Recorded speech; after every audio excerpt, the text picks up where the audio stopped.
Chapter 336. This magic treasure is known as the Nine Heavens Godly Thunder. How can it be fake? The head of the Nine Heavens Godly Thunder sect was silent for a while, then suddenly said, "Now that the result is like this," he paused again.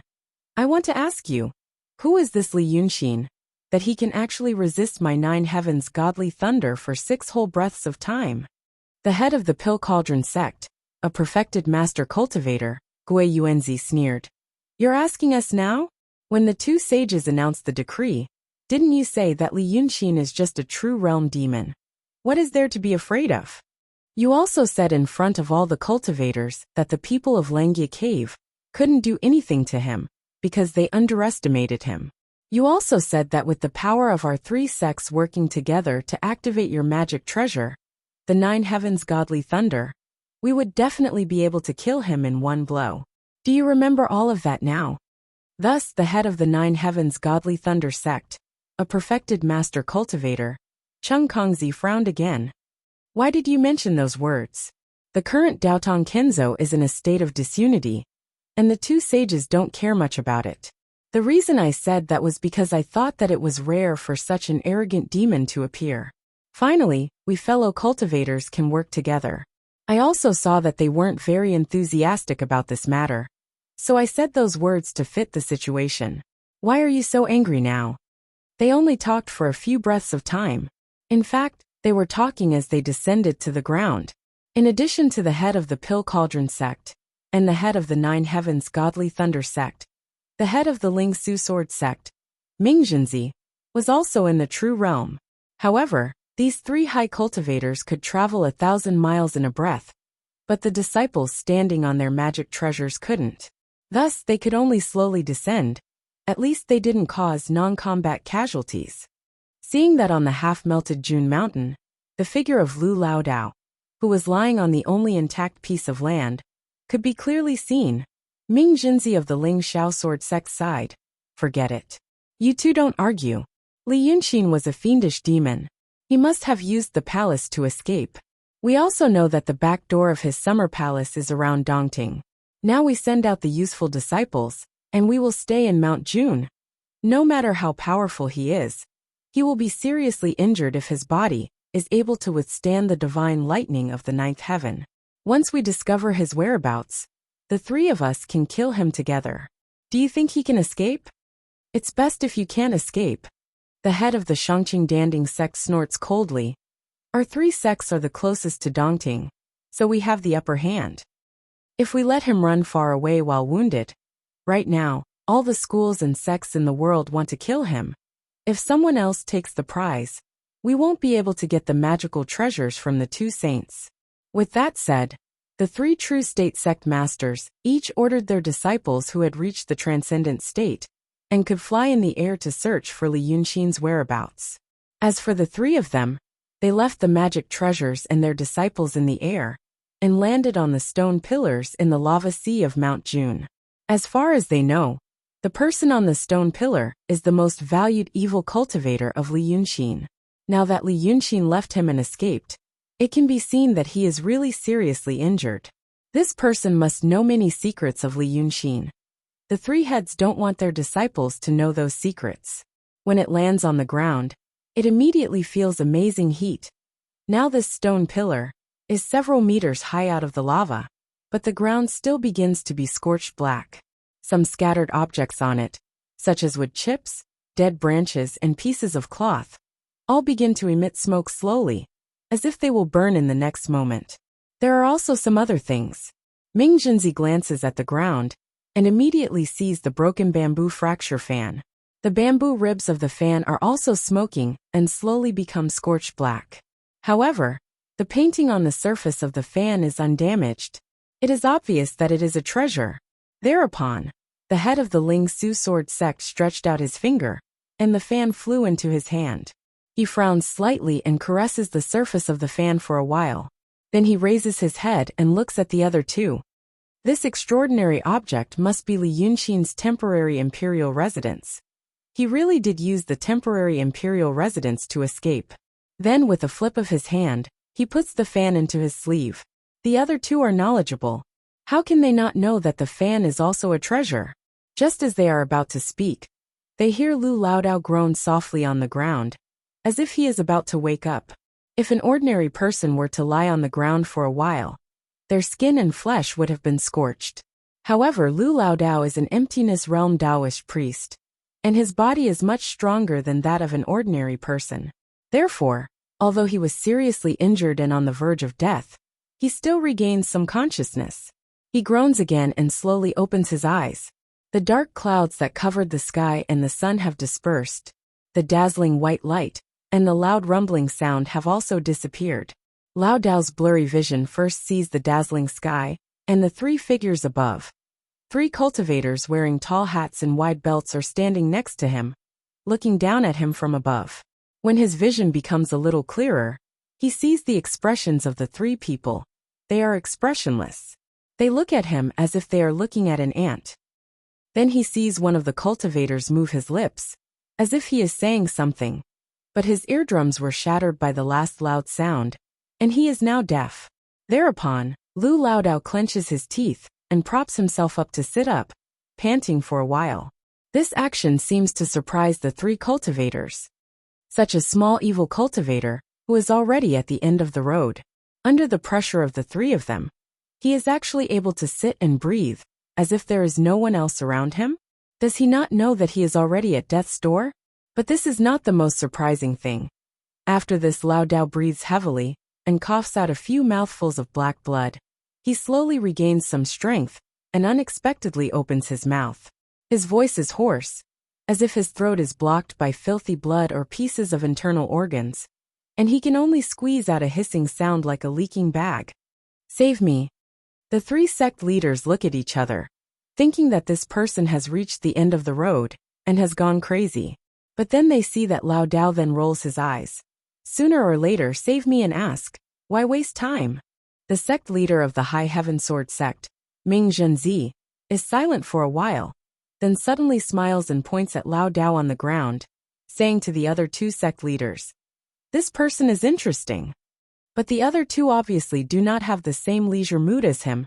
They both frown. The sect leader of the Pill Cauldron sect, Gui Yuanzi, coldly snorts. In order to survive, he is just staking it all on one throw. This kind of courage, even animals have it. But although he said that, he still reaches into his sleeve and takes out a golden yellow bud pill. This thing is a treasure for low-level cultivators. Consuming it can prolong one's life, strengthen one's body, and raise one's cultivation. But for this Taoist master, who is proficient in the Tao of pills, this kind of little thing seems to be something that can be casually used. And so he casually sprinkles it. He exerts force with his fingers, crushing the pill. Then he flips his palm, and with a bang, the scattered powder is hit through the air into Lao Dao's body. This force makes him spit out a large mouthful of black blood. But his whole person seems to be much more spirited. After another 2 breaths of time, Lu Laodao blinks, looking at himself with a slightly surprised expression. Then, he pretends to stand up. It seems that he has already recovered. But just as he stands up, the sect leader of the 9 Heavens Divine Thunder sect, Chung Kongzi, shouts like thunder. "Heretic, kneel and talk. Words are law." This shout naturally contains the unique technique of the Divine Thunder sect. The rolling sound waves hit Lao Dao's body, causing him to kneel again with a thud, knocking the ground to crack. But what surprised them was that Lao Dao's expression still doesn't change. After being shouted at to kneel, he calmly kneels. How can an ordinary cultivator endure such extraordinary shame and humiliation? But the 3 sect leaders don't know the sufferings of the human world. This Lu Gongzan, Lu Laodao, in his early years, first became a bandit, then made a living in the marketplace. The fickleness of human nature. What kind of humiliation hasn't he endured? Right now, this so-called humiliation is really just like a cool breeze to him. He kneels, so he kneels. He even laughed. This master has misunderstood. There are many heretic demons in the world. But I, Lu Gongzan, am not some heretic demon. Hearing him speak, Ming Zhenzi felt that this person is more and more surprising, and for a moment, a bit of interest was born. His personality was more easygoing than the other 2 sect leaders, so he said, "You have some guts, evil Taoist. Aren't you Li Yunxin's most valued lackey? What are you trying to say now? Lu Laodao wiped his face. Then she looked up at him. Li Yunxin? That is the true evil and heretical path. Ming Jinzi was slightly stunned, then laughed. Oh, this kind of trick. It's not a trick. Lu Laodao straightened his back and said solemnly that Li Yunxin had just used his dragon palace to escape, and told me to feign civility with the 3 Sendo in exchange for a way out. And he told me that if I could live, I should help him do something, so that he could live too. Pooh. He spat on the ground. It's been 4 months, and now I finally escaped from his clutches. The 3 exchanged glances, but none of them believed him. Ming Jinzi laughed again and said teasingly, "Oh, so you're the one feigning civility with him? But wasn't he the one who gave you all of your Dao techniques and cultivation? I heard that the fiendish demon Li Yunxin treated you quite well." Lu Gongzan laughed without any fear on his face. This cultivation base of the Dao? I'll let the 3 Sendo know that I, Lu Gongzan, used to learn some unorthodox methods. In the eyes of the Sendo, they are shallow and unorthodox methods. But even so, I have no treasured land, no medicinal pills, no teacher, and I have to run around the streets to make a living. But I still reached the state of conception. How is my aptitude? That Li Yunxin seized my Dragon King temple and gave me some water cloud force. I've only reached the emptiness realm, but when did he ever give me any pointers? He's a heartless man. He thought he gave me a lot of benefits, but he never thought about how I did it. At this point, Lu Gongzan turned his head and glanced at the magma sea below the stone pillar. He suddenly fell silent for a moment. He suddenly turned his head and pointed downwards. Do the 3 Sendo know what's there? My cultivation companion is there. The Taoist nun Shirquizi, who used to live in the mountain god temple of Nanshan.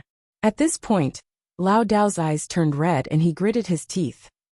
That Li Yunxin, who doesn't use him? In the city of Wei, he used my cultivation companion's clone to set up a trap and tricked Taoist Yunzi. At that time, I felt a chill in my heart, thinking that one day, he might really do that kind of thing.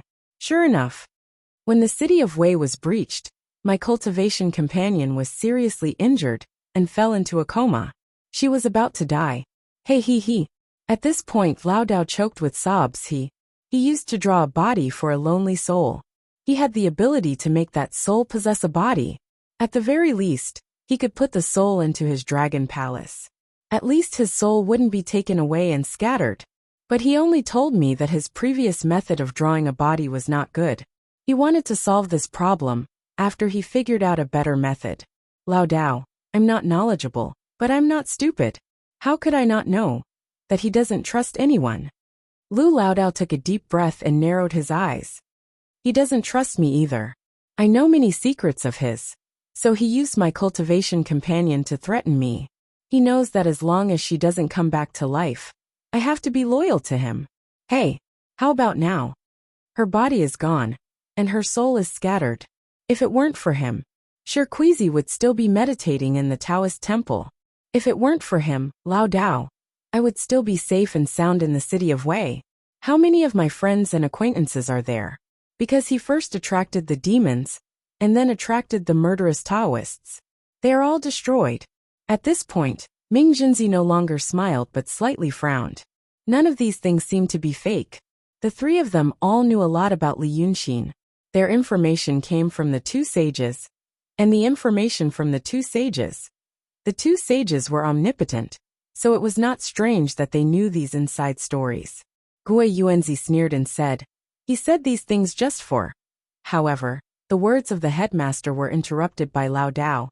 Li Yunxin hasn't escaped far now. He is near Dongting. Sendo, if you send people to search carefully, you will definitely find his trace. He also has 2 treasures with him. I heard that they are 2 legendary octave ancient scrolls, but he refused to show them to me. A few days ago, the adopted daughter of the Golden Rock King came to Dongting to get the dragon soul. But she took away the only daughter of the Lord Dongting. Bai Yunxin is quite affectionate to Li Yunxin. Sendo, you should also be wary of him seeking refuge with the Golden Rock King. And Li Yunxin's folding fan. Lao Dao looked around as he said this, as if he was looking for something. This time, Gui Yuanzi didn't say anything. After a little hesitation, he turned his hand and took out the fan from his sleeve, saying in a low voice, "Are you looking for this?" Lao Dao turned his head and stared at that thing. Yes. This fan is a Ryatsu. This thing has another function. If the Sendo brought a painting Taoist in the true state, as long as the Taoist's wakin was poured into the painting, the situation around Dongting will be clear at a glance. Li Yunxin will have nowhere to escape. When he said the last few words, he gnashed his teeth. But at this moment, the three headmasters were really silent. This Taoist priest actually told them such a secret that they didn't know about. Could it be that what he said before was true? Chapter 337. However, they didn't have Taoist painting priest on this trip. There was a true realm Taoist painting priest in the grotto heaven. However, that guy was being watched closely, so how could they invite him? Even so, looking at Lao Dao's actions, they finally had some doubts in their hearts. Lao Dao claimed that he was only staying by Li Yunxin's side to survive. This made sense. He also said that Li Yunxin didn't treat him well, and even used his Dao companion to threaten him. This also made sense. In reality, everything he said so far was reasonable. It didn't matter if they believed it or not. And the three sect leaders also knew that words were sometimes the most useless thing to say.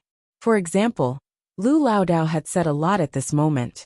If he was really being coerced and was of no use to them, then what was the point of keeping him alive? If what he said was against his will to save his life, but under such a situation, if it was still of some use, then what was the difference from telling the truth? Thus, the three of them exchanged glances. Ming Jinzi said, "What you said sounds like the truth. In reality, it's of no use. Since he can survive the heavenly tribulation, maybe he isn't fated to die. I'll give you a chance." Lu Lao Dao didn't hesitate and said, "The three demon generals under Li Yunxin are currently at Baijin Ferry, 200 miles upstream of the Wei River. The day before yesterday, they came to me to report some news. Right now they are recruiting troops for Li Yunxin.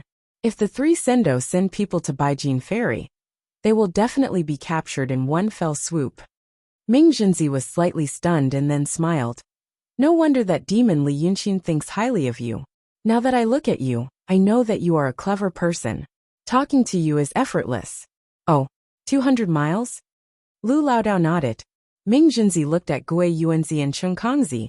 "Who will go?" Cheng Kongzi raised an eyebrow. "I'll just use my lightning escape to make a trip." Ming Jinzi nodded. "Thank you."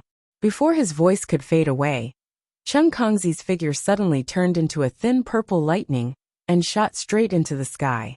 For mortals in the secular world, a distance of 200 li could be covered in a few days.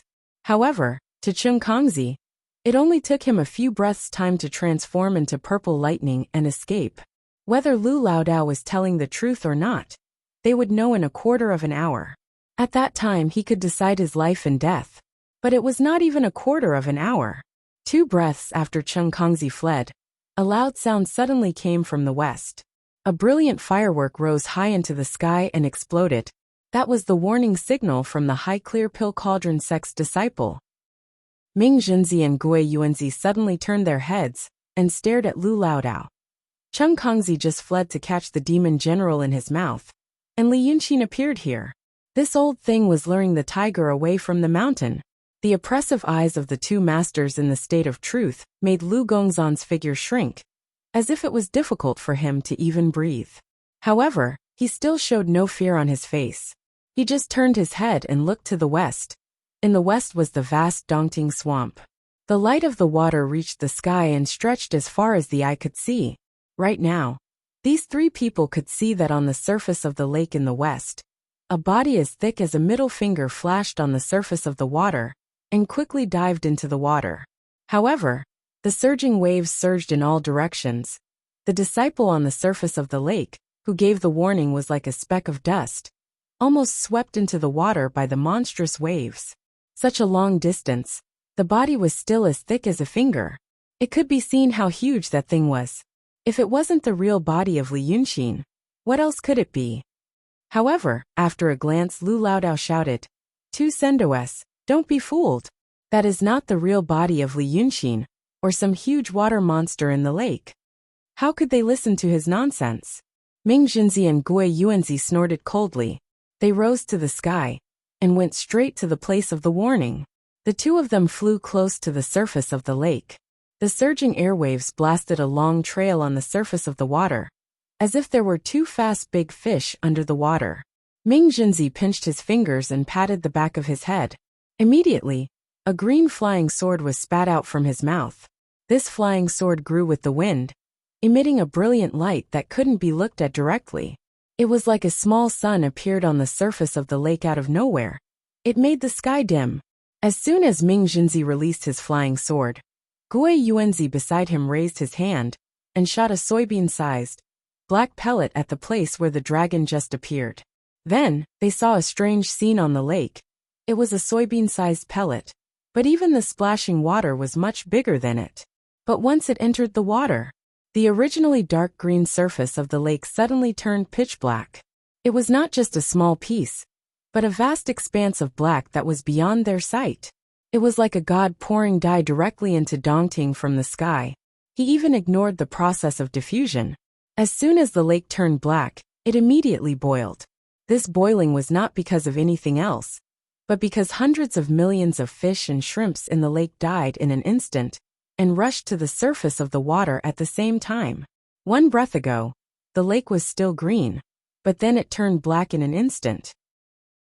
After another breath, even the blackness disappeared. The dense corpses of fish and shrimps piled up layer after layer on the surface of the water in an instant. In the end, Dongting Lake disappeared as far as the eye could see. There was only a land formed by the corpses of fish and shrimps with an amazing stench. Then, a furious roar suddenly erupted from beneath the continent. This roar was like thunder, and also like the howl of a bull.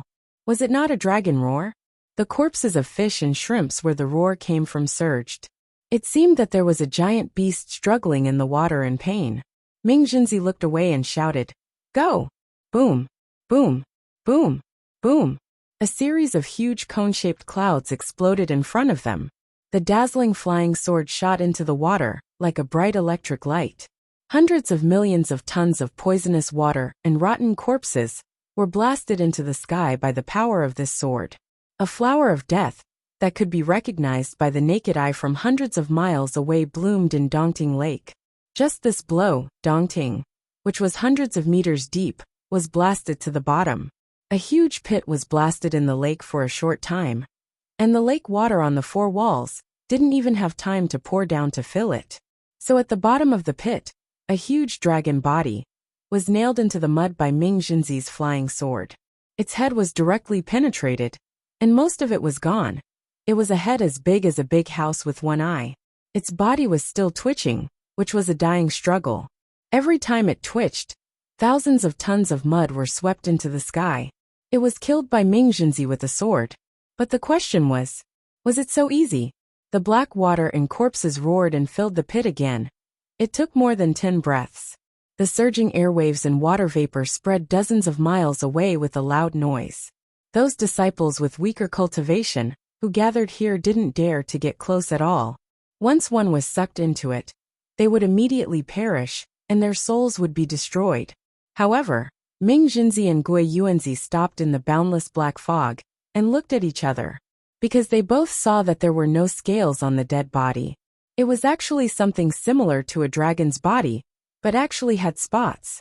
And on the remaining half of its head, the two horns couldn't be seen.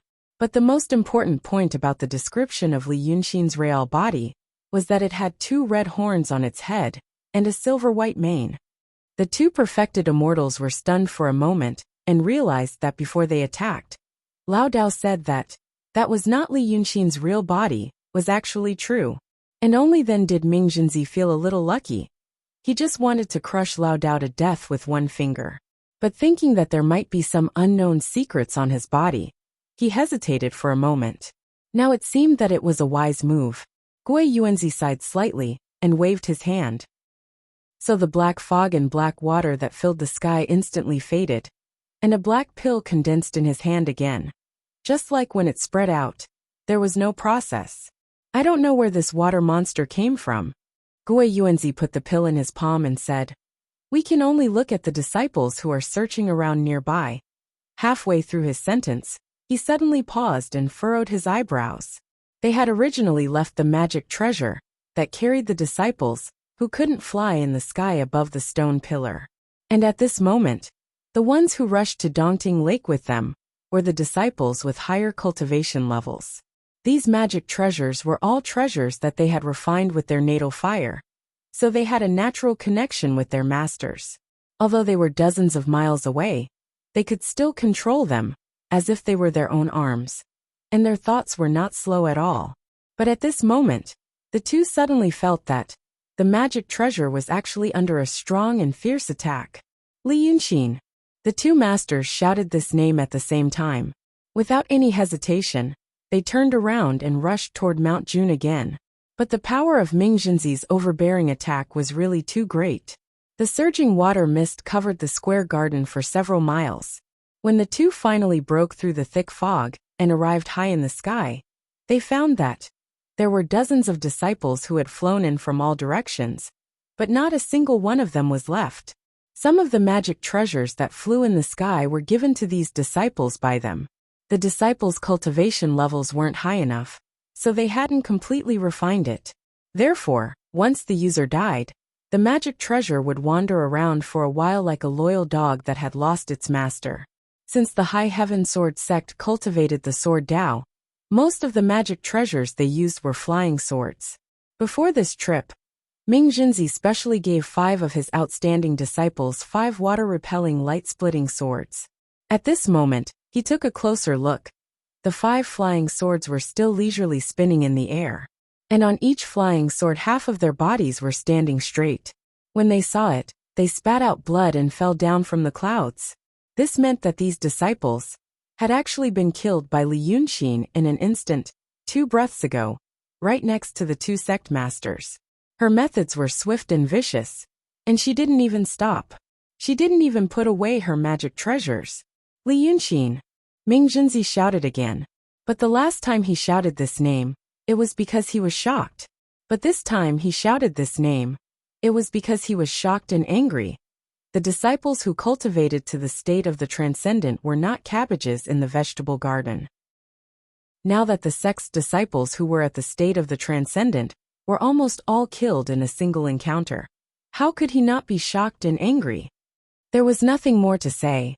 The 2 supreme leaders pounced ferociously towards the bright red Mount June in the distance with hatred in their hearts.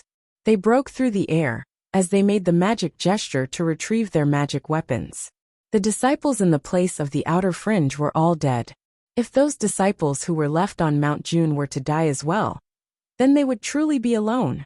But who would have thought that Li Yunxin was obviously seriously injured and should have only wanted to escape? But now he actually had the guts to come back. This demon was simply a lunatic, a lunatic. But when they made the hand signs, their hearts sank again. They didn't listen to their orders anymore.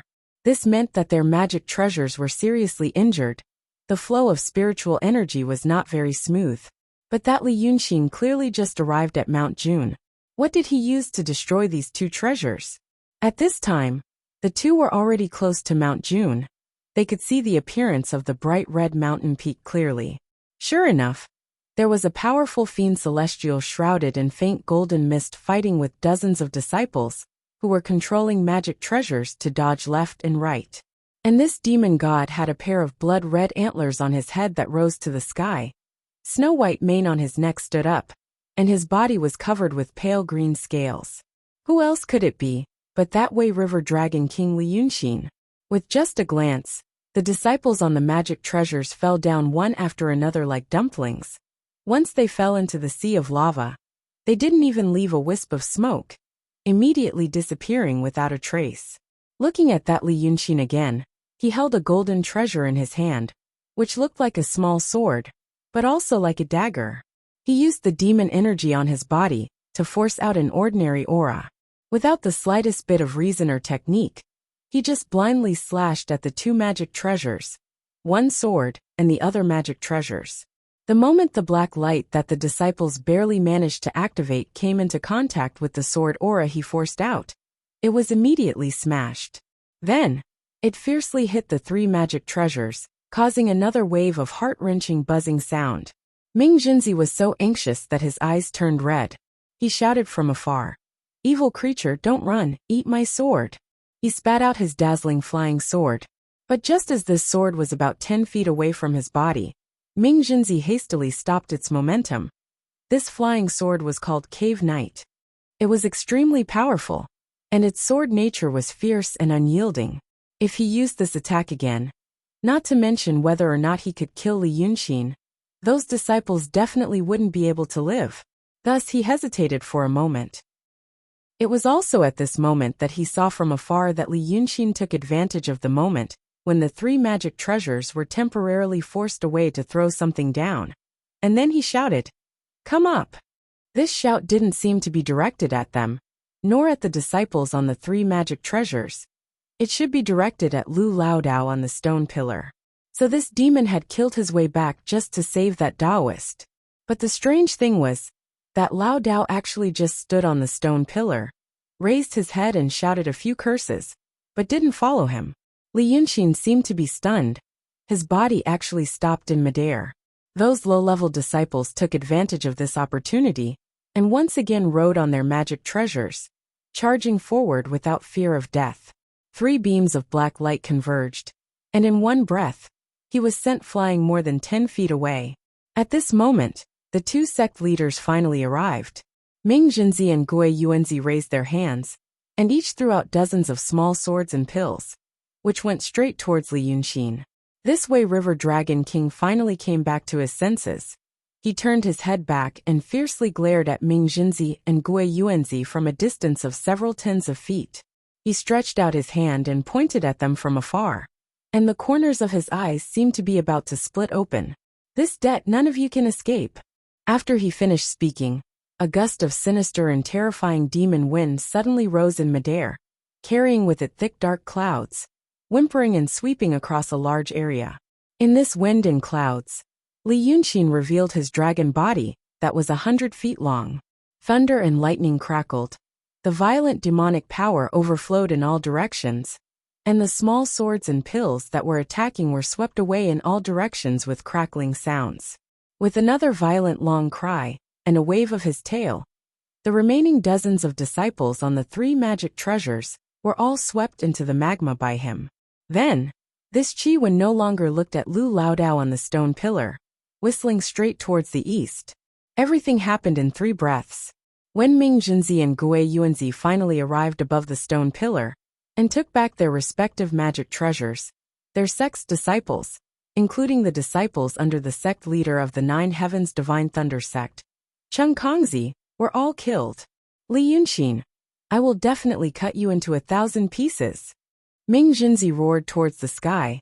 The depression in his chest almost made him spit out a mouthful of blood.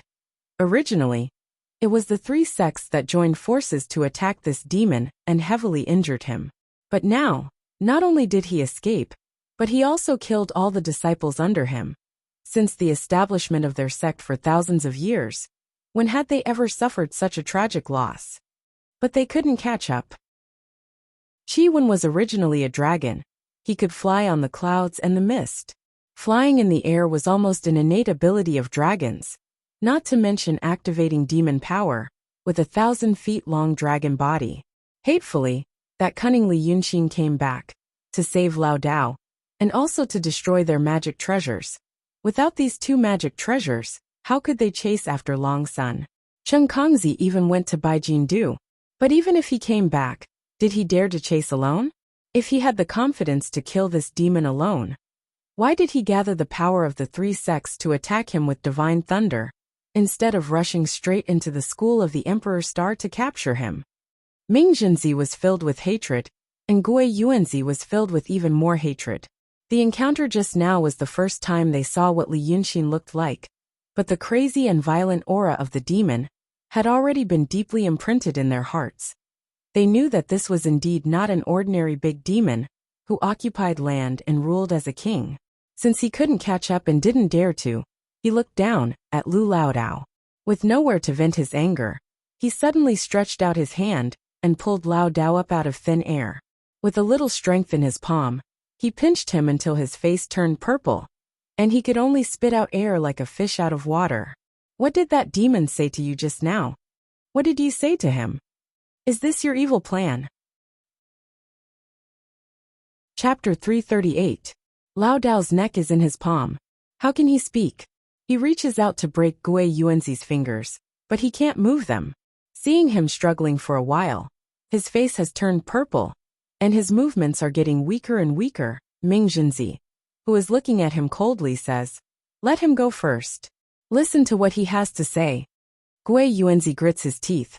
What else is there to say? He must be a spy. Ming Jinzi sighs. Duanfang, don't forget, he told us before. That is not the real body of Li Yunxin.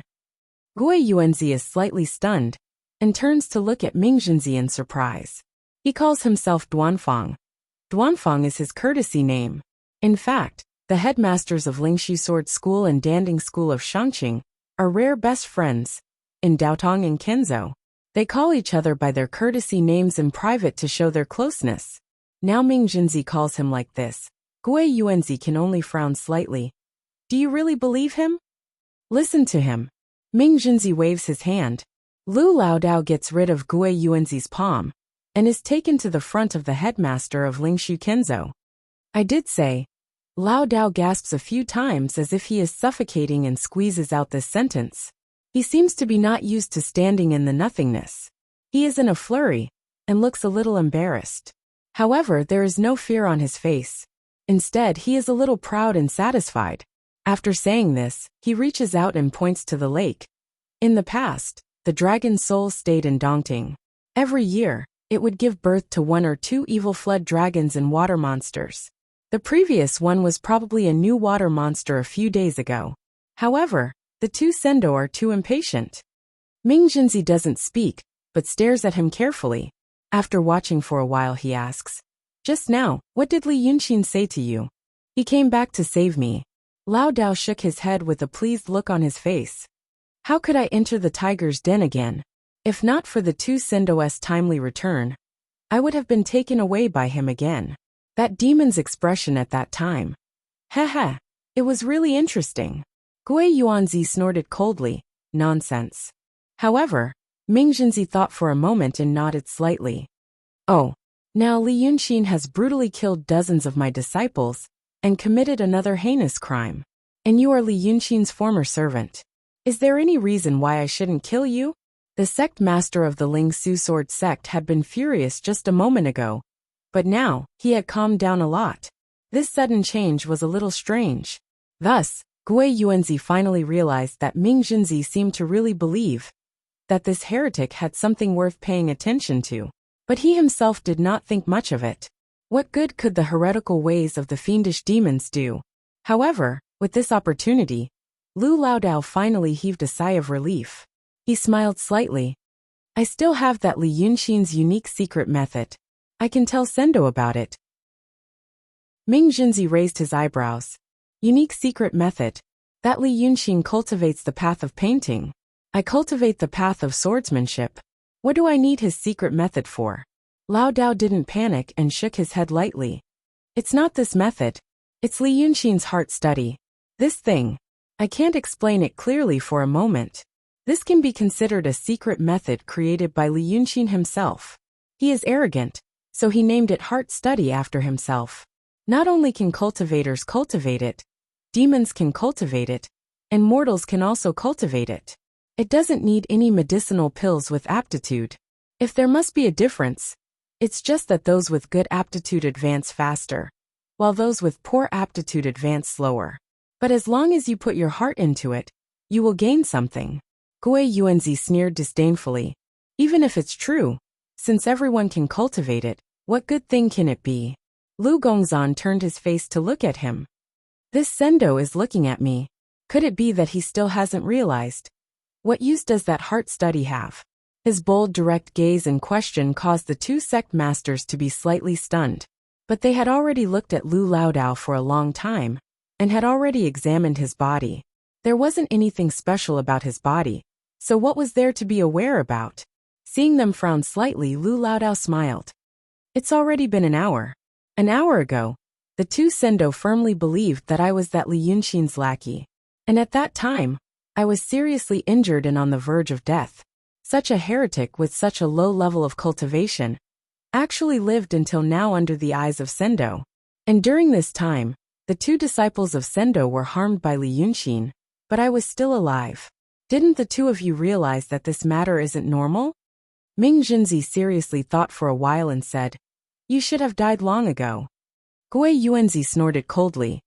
But relying on clever words and beauty to survive until now, Lu Laodao still smiled in a neither servile nor overbearing manner. This is that Li Yunxin's heart study. Even the two Sendo didn't realize what methods I used. But they felt that I should be spared, right? So the two were silent. After a moment of silence, the cold smile on their faces finally disappeared. It's a little interesting. Ming Junzi lightly shook his head. Then how much of his heart study did you learn? 3 points. But with Sendo's wisdom, he can see through a small part of a leopard. This 3 points is enough for Sendo to see through Li Yunxin's tricks in the future. Ming Junzi turned to look at Gui Yuanzi. Gui Yuanzi looked at Lu Laodao again, and waved his hand. I'm not interested. Ming Junzi then looked at Laodao. Okay. For the time being, we'll wait for Sect Master Chen Kongzi to return. If we really capture the demons under Li Yunxin as you said, you can follow me back to Yunshan. Laodao straightened his body in the void and solemnly bowed to Ming Junzi. After this bow, a low rumble of thunder suddenly rang out from the west. Then, a figure shot over like lightning, setting off a strong wind that almost blew Lu Laodao into the sea of lava. It was Chen Kongzi, the sect master of the Nine Heavens Divine Thunder sect, who went to Baijin Ferry to capture the demon general. He stopped and stared at the surroundings. His voice was like the sound of bells and drums. Where are my disciples? Where are my treasures? Gui Yuanzi sighed softly, and took out the Dharma treasure that he had left here previously, which carried his disciples, and returned it to him. That Li Yunxin came here. He showed his dragon form, and our magic treasure was destroyed. We couldn't catch up with him. We could only watch him go east. Chen Kongzi suddenly frowned. You just sat and watched him escape? Huh? Hey. Such extraordinary shame and humiliation. Hey, you guys.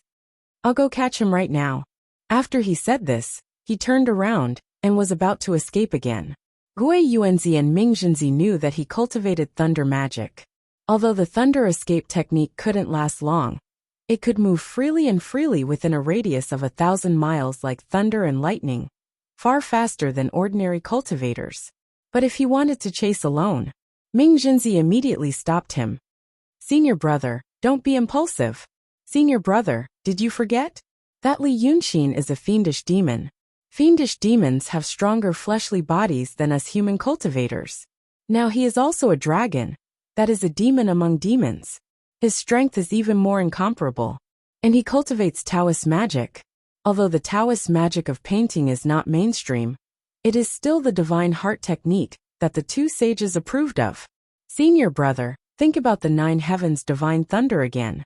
We gathered the power of our 3 sects to activate that magic treasure together. That demon actually used his magic treasure and body to resist it. This kind of strength, although he is in the true realm, senior brother, if you go alone, I'm afraid you will be in danger. Don't let your guard down against 100-year-old Tao fruit. It would have been better if he didn't say this. Now that Chen Kongzi heard this, he was even more furious. A demon? Why are the two of you so afraid? Gui Yuanzi sighed. The disciples of the two of us previously fought with that Li Yunxin. Bah! Chen Kongzi had already turned hostile due to anger. Without saying anything more, he rode on lightning, and disappeared into the horizon with a hum. But after Chen Kongzi escaped, these two sect masters actually didn't move. They looked at each other, and were silent for a while. Then Ming Junzi said, he can't get over it. Why bother? Gui Yuanzi smiled slightly mockingly. If you didn't say those words just now, he wouldn't have taken it so hard.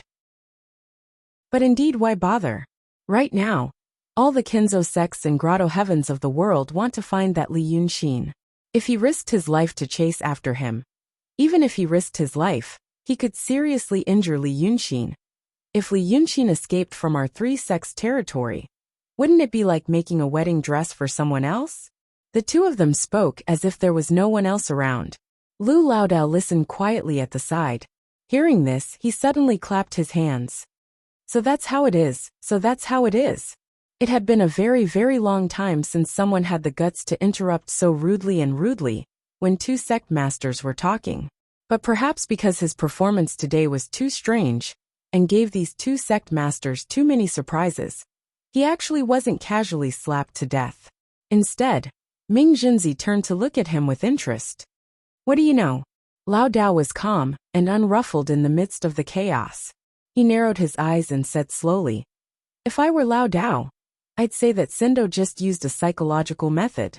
That's why that Sendo rode on lightning and left. As for why he used such a psychological method, I guess. Right now, Daotong and Kenzo are all under the orders of the two saints to surround and kill that demon Li Yunqin. But Lao Dao once heard Li Yunqin say that the sects of the world are not of one mind.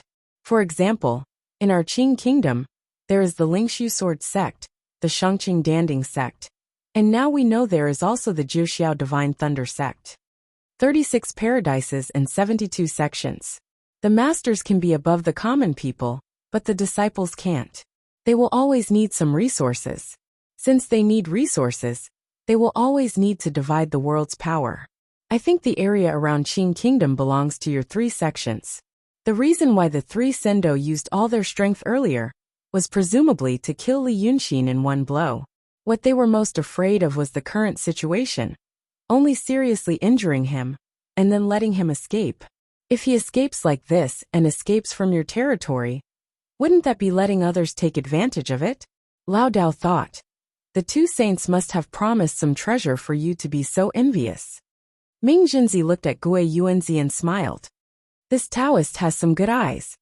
Gui Yuanzi huffed coldly and didn't say anything. But Lu Laodao restrained his expression and lowered his voice. Next, it is Lao Dao's theory of condemnation. The two Sendo must first forgive my capital crime before I can speak. Hearing his words, Gui Yuanzi looked at him with surprise. Condemnation theory? He thought again. Okay. Forgive your crime. Let's hear it. Lu Laodao took a deep breath. Daotong and Kenzo's practice is about abandoning emotions and abandoning desires. But the two Sendo call each other by their characters. Presumably, their friendship is not shallow. So they plan to use the Jiuxiao Divine Thunder Sect's magic treasure to take down Li Yunqin in one blow with the force of lightning, but they failed. Not only did they fail, but they also suffered heavy losses. Lao Dao, I don't know to what extent the internal strife within the seemingly harmonious Daotong and Kenzo has reached, but I know it is certainly not a good thing. Since they lost and knew they couldn't get Li Yunqin, then they had to find some advantages from other places. Then, perhaps the Sendo knew that the person they were chasing just now had a fiery temper. So he purposely said those words. Once they ran into Li Yunqin and the two sides started to fight. If Li Yunqin killed him, the Qing kingdom, which originally belonged to three factions, could now be taken in by two factions? Even if the Jiuxiao Divine Thunder sect had a new sect leader, they didn't have any disciples. It would be extremely difficult to have the two of you spit out what you ate. Lao Dao, am I speaking the truth? Ming Junzi and Gui Yuanzi met each other's eyes. Then Ming Junzi smiled. You also deduced these things from your studies of the mind. Lu Laodao also smiled. It is nothing more than a strange and obscene skill. But have the two of you, Sendo, never thought of other things? Other things. For example, being more proactive.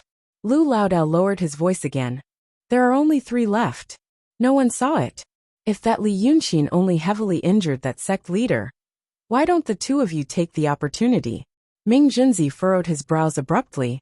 How dare you? Lao Dao immediately stopped and spread his hands innocently. Sendo, forgive me. Sendo had previously promised to forgive my sins. Gui Yuanzi laughed coldly and looked at Ming Junzi. Do you see? In the end, this evil Taoist is an evil Taoist. His thoughts are unfathomable, and he will do anything. Do you really want to keep him alive and keep him by your side? Ming Junzi stared coldly at Lao Dao for a while and snorted. Keep him first. Let's see what other tricks he has up his sleeves. But after saying this, he and Gui Yuanzi fell silent for a while. Then the two of them looked at each other. Chen Kongzi had left for less than a quarter of an hour. If they followed, perhaps they would really be able to catch up. Then they fell silent for a while. Then, Ming Jinzi opened his mouth. Duanfang, we should go and take a look together. After all, we are of the same path. Moreover, he looked at Lu Laodao. I still haven't asked him if he has obtained that by Jinda Demon General. Gui Yuanzi hesitated for a while, and also looked at Lu Laodao. He nodded without saying a word. The atmosphere seemed a little strange. So the two sect leaders silently folded their sleeves. Lu Laodao was pulled into the sky and sped east with them. Chapter 339. Chen Kongzi, full of anger, chases Li Yunxin with the method of thunder escape. There is no chance for him to catch up with him. This is not a journey for mortals. There are only one or several shortcuts. Dongting is surrounded by boundless wild forests. The towering ancient trees are lush. Besides, Li Yunxin can walk in the sky or in the water. He can even hide in the forest. It is not easy to find him. However, today, luck seems to be on the side of the head of the Nine Heavens Divine Thunder School. He rushes more than 500 miles in one breath. Then he shows up in the lightning. He adjusts his Reiki and runs away. At this moment, he finds a black spot on the horizon. The Great Dongting Lake has been left behind. Now it is a dark green forest under them. The sun hangs high in the sky. The sky is so blue that it looks like water is about to drip out. The sky is blue, the ground is green, and the sun is shining between heaven and earth. Therefore, the spot on the horizon is particularly eye-catching. Chen Kongzi's heart jumps. He adjusts his breath for 3 seconds, and then grits his teeth to rush away. He is sure that it must be Li Yunxin. After another 3 seconds, the figure finally becomes clear. A huge cloud of mist was also moving quickly, and there were occasional flashes of lightning in the cloud, like bright white snakes. If you look at it carefully for a long time, you will find that the cloud is not pure white. There seems to be something huge hidden in it, which makes it slightly dark. From time to time, faint golden mist would rise from the dark clouds. It was a very beautiful sight. Chen Kongzi knows that the blood of dragons is golden. He has caught up with Li Yunxin. At this moment, there is only one number in his mind, 46. He takes 46 disciples with him on this trip. Lu Gongzan is right. Daotong and Kenzo also have a division of influence. However, their division is very different from the schools in Jianghu. Because there is a place called Yunshan in the world. The cloud mountain was suspended high in the sky. It was a floating mountain. The two saints live on Yunshan. Most of the leaders of various caves and schools also live on Yunshan all year round. The cloud mountain was incomparably huge. It was a stone fortress. It extended in all directions and had countless halls. No one seemed to know how many rooms and passageways there were in the cloud mountain. And no one knew how many people the cloud mountain could hold. The population of Cloud Mountain was mainly composed of 3 groups. Apart from the 2 sages, the first group consisted of the sect masters, sect leaders, and the elite disciples who came with them to run errands or stay here for a long time. The second part was the Tao children that were born from the cultivator couples. These Taoists grew up and cultivated on Cloud Mountain. They were close to the core of Daotong and Kenzo, and thus had the most resources and conveniences. Most of the Taoists were assigned to the Grotto Heavens, or sects that their parents belonged to. Only a few of them would change sections. Very few of them belonged to no sect, and they were pure Cloud Mountain people. The third group consisted of mortals. Very few mortals were lucky enough to come to Cloud Mountain in the beginning. In fact, it was hard to say if they were lucky or unlucky, because if they could not cultivate, they could only stay on Cloud Mountain and serve the immortals for the rest of their lives. Immortals lived long lives and aged slowly. On the other hand, these mortals were like weeds, their time passing by quickly. However, the Great Way was heartless. Who would care about their feelings? In fact, as these mortals slowly multiplied, their numbers became the largest. However, almost no one in the world knew of their existence. The cultivators would not even mention it. It seemed that in the eyes of many cultivators, the existence of mortals on Cloud Mountain, to a certain extent, tarnished the glory of the Xianmen. When the Taoists of Cloud Mountain reached the perfect state, they were faced with a choice. They could either cultivate on Cloud Mountain for the rest of their lives, or they could leave the core of the Xianmen and go to the wild world below. The disciples who chose to stay became part of the sects that were permanently stationed on Cloud Mountain. The disciples who chose to leave had to go elsewhere, to the Grotto Heavens and the Sect's Mountain, in the secular world. For example, the Jiuxiao Thunder sect's sphere of influence included more than half of the Qing kingdom. Its mountain in the secular world was in the warm south of the Qing kingdom, about 1,000 miles away from Dongting. However, there was a long and towering cloud mountain range between the two. Thus, in the eyes of mortals, the distance was considered far. In the secular world, some knowledgeable and insightful people knew about the celestial mountains and blessed lands, referred to this kind of place. This time, Cheng Kongzi of the Jiuxiao Thunder sect had brought 46 disciples from the secular mountain of the Jiuxiao Thunder sect, located in the Crimson Cloud Mountain, 1,000 miles away. Although these disciples were cultivators raised in the wild world, to Cheng Kongzi, they were closer to him than the Taoists who were permanently stationed on Cloud Mountain. He had to stay on Cloud Mountain for 5 or 6 months a year. Firstly, he served and protected the two sages and Cloud Mountain in name. Secondly, the closer he was to the two sages, the more likely he was to get good stuff. In history, it was not as if there had never been a precedent of a sage suddenly passing on some kind of mysterious divine ability to a cultivator by his side. If Li Yunqi knew about the strange relationship between the leaders of the various Grotto Heavens, the two sages and Cloud Mountain, he would probably say, in fact, it was very similar to the relationship between some kings and lords in the West in his world. The lords all had fiefdoms under their names. However, the lords might not always stay in their fiefdoms. Instead, they would gather in the capital or the king's castle. The nobles, on the other hand, would send their children to the palace to serve the king. To a certain extent, this was also very similar to the Taoists of Cloud Mountain. Therefore, in Cheng Kongzi's opinion, the disciples of the Jiuxiao Thunder sect, who stayed on Cloud Mountain, they were all people who didn't experience much in the world. They only knew how to cultivate and were spoiled since childhood. Their parents might be former cultivators of their own sect, or disciples of other sections. The relationship between them was complicated. Compared to the cultivators in the secular mountain, almost all of them were treasures that couldn't be touched. What about the disciples in Crimson Cloud Mountain? Most of them were people from the secular world who obtained immortal fate, and were brought into the sect by him, or his disciples to cultivate. They knew how to respect others, how to be grateful, and how to be loyal to himself. Now these 46 cultivators were all killed by Li Yunqi. To Cheng Kongzi, this was equivalent to cutting off his arms. How could he not hate this? Therefore, as soon as he got closer, he raised his hand and once again took out his treasure, the Jiuxiao Thunder. He shouted, "Demon, where are you going?" As soon as he shouted, the small dark cloud in his hand also increased in size, and actually became as big as his body.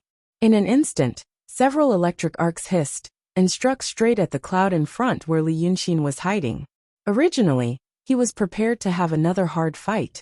Who knew that just these several electric arcs would be able to disperse the mountain-like cloud?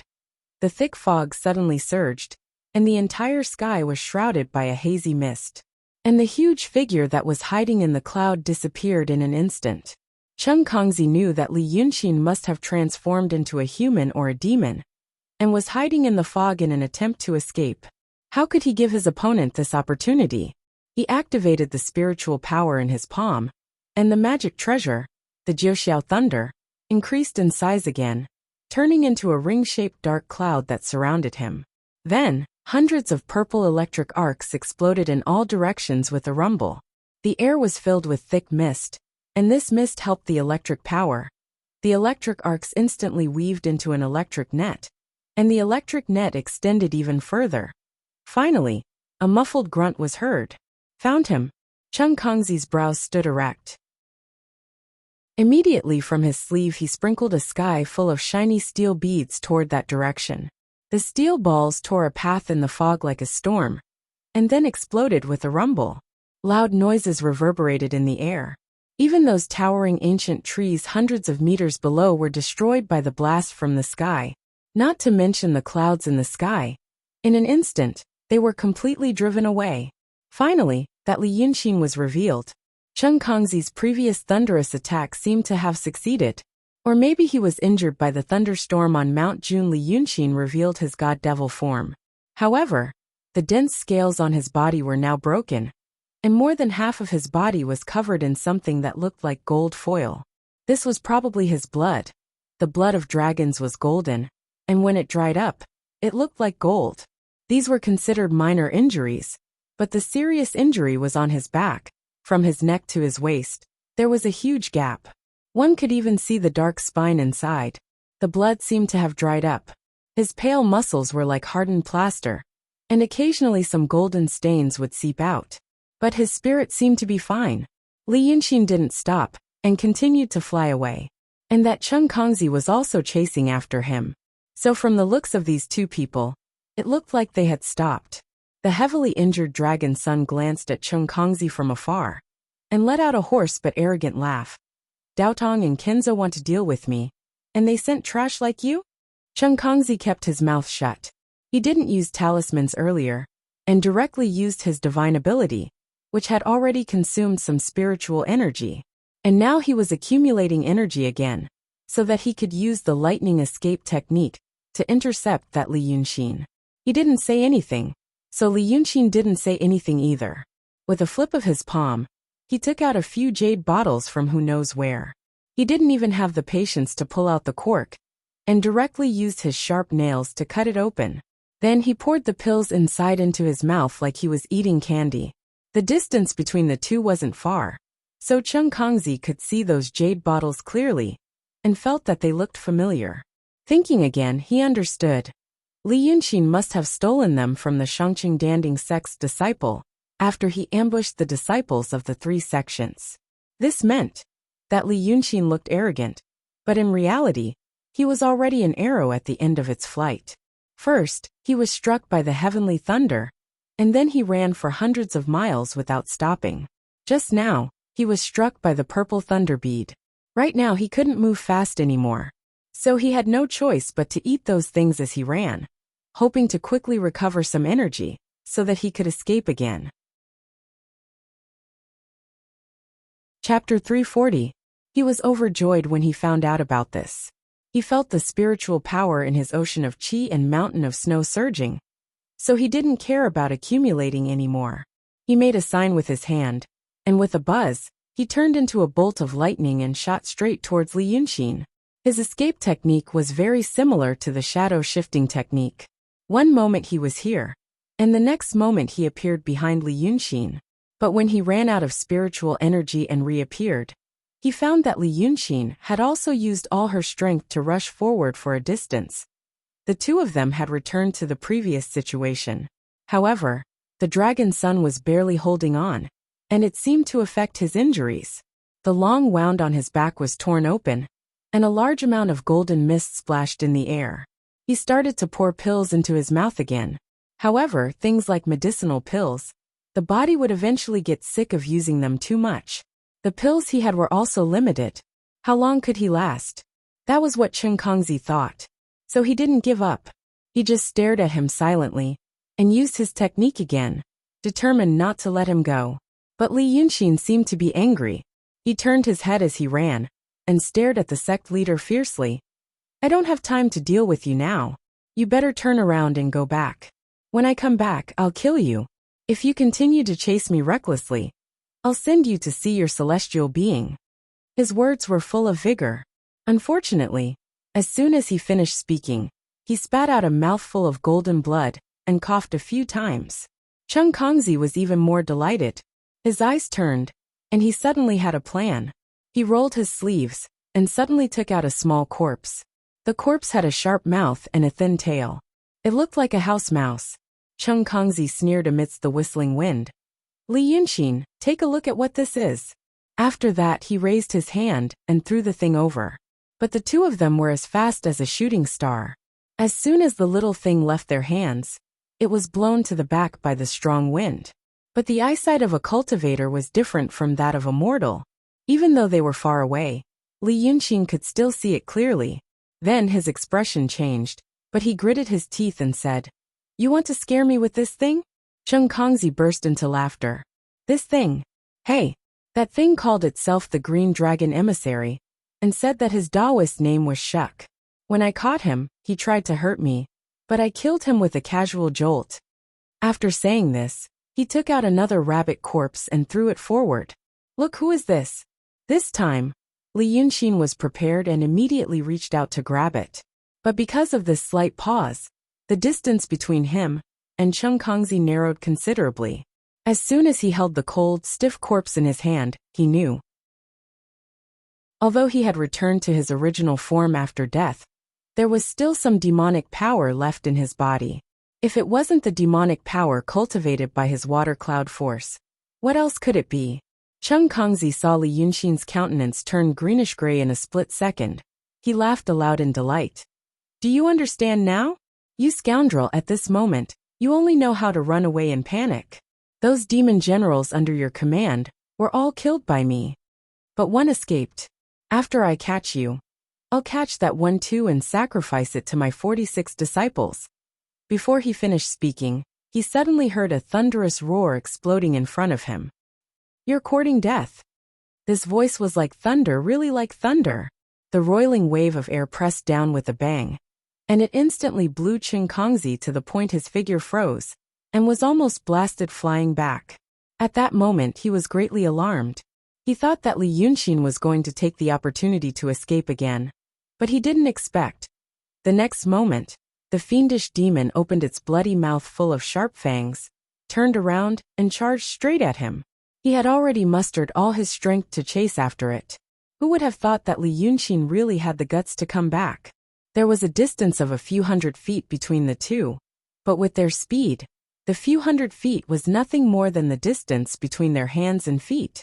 With a loud bang, Li Yunqing's ferocious demonic body, that was surrounded by clouds and mist and golden blood, crashed right into Cheng Kongzi. In just a split second, there was a burst of lightning. That purple, blue, white. It was already unclear whether it was the dragons of the Nine Heavens Thunderfire that Li Yunqing unleashed, or the Nine Heavens Godly Thunder that was unleashed by Cheng Kongzi's protective magic treasure. The intertwined lightning was like an exploding fire pill. In just a breath's time, it had swept across the heaven and earth within a radius of dozens of miles. The dense forest on the ground, the towering ancient trees, everything was turned into black charcoal in an instant. Then, they were shredded into the tiniest powder by the strong wind that came like a landslide and a tsunami. In the midst of this earth-shattering explosion, Long Sun's extremely violent roar could still be heard. "Are you playing electric shock with me? Huh?" This collision only happened in a split second. The next moment, a bolt of lightning suddenly rushed out, and a figure appeared more than 100 feet away.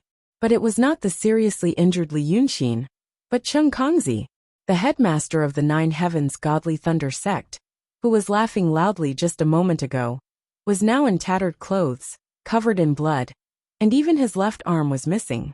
There was only a piece of stubble left on his shoulder, as if it had been torn off by a sharp claw. The expression on his face was already one of shock, panic, and fear. That Li Yunqing actually dared to come back, and that seriously injured body was still so strong. However, the next moment, a body that looked like it was cast from steel suddenly pounced straight down from the sky full of lightning.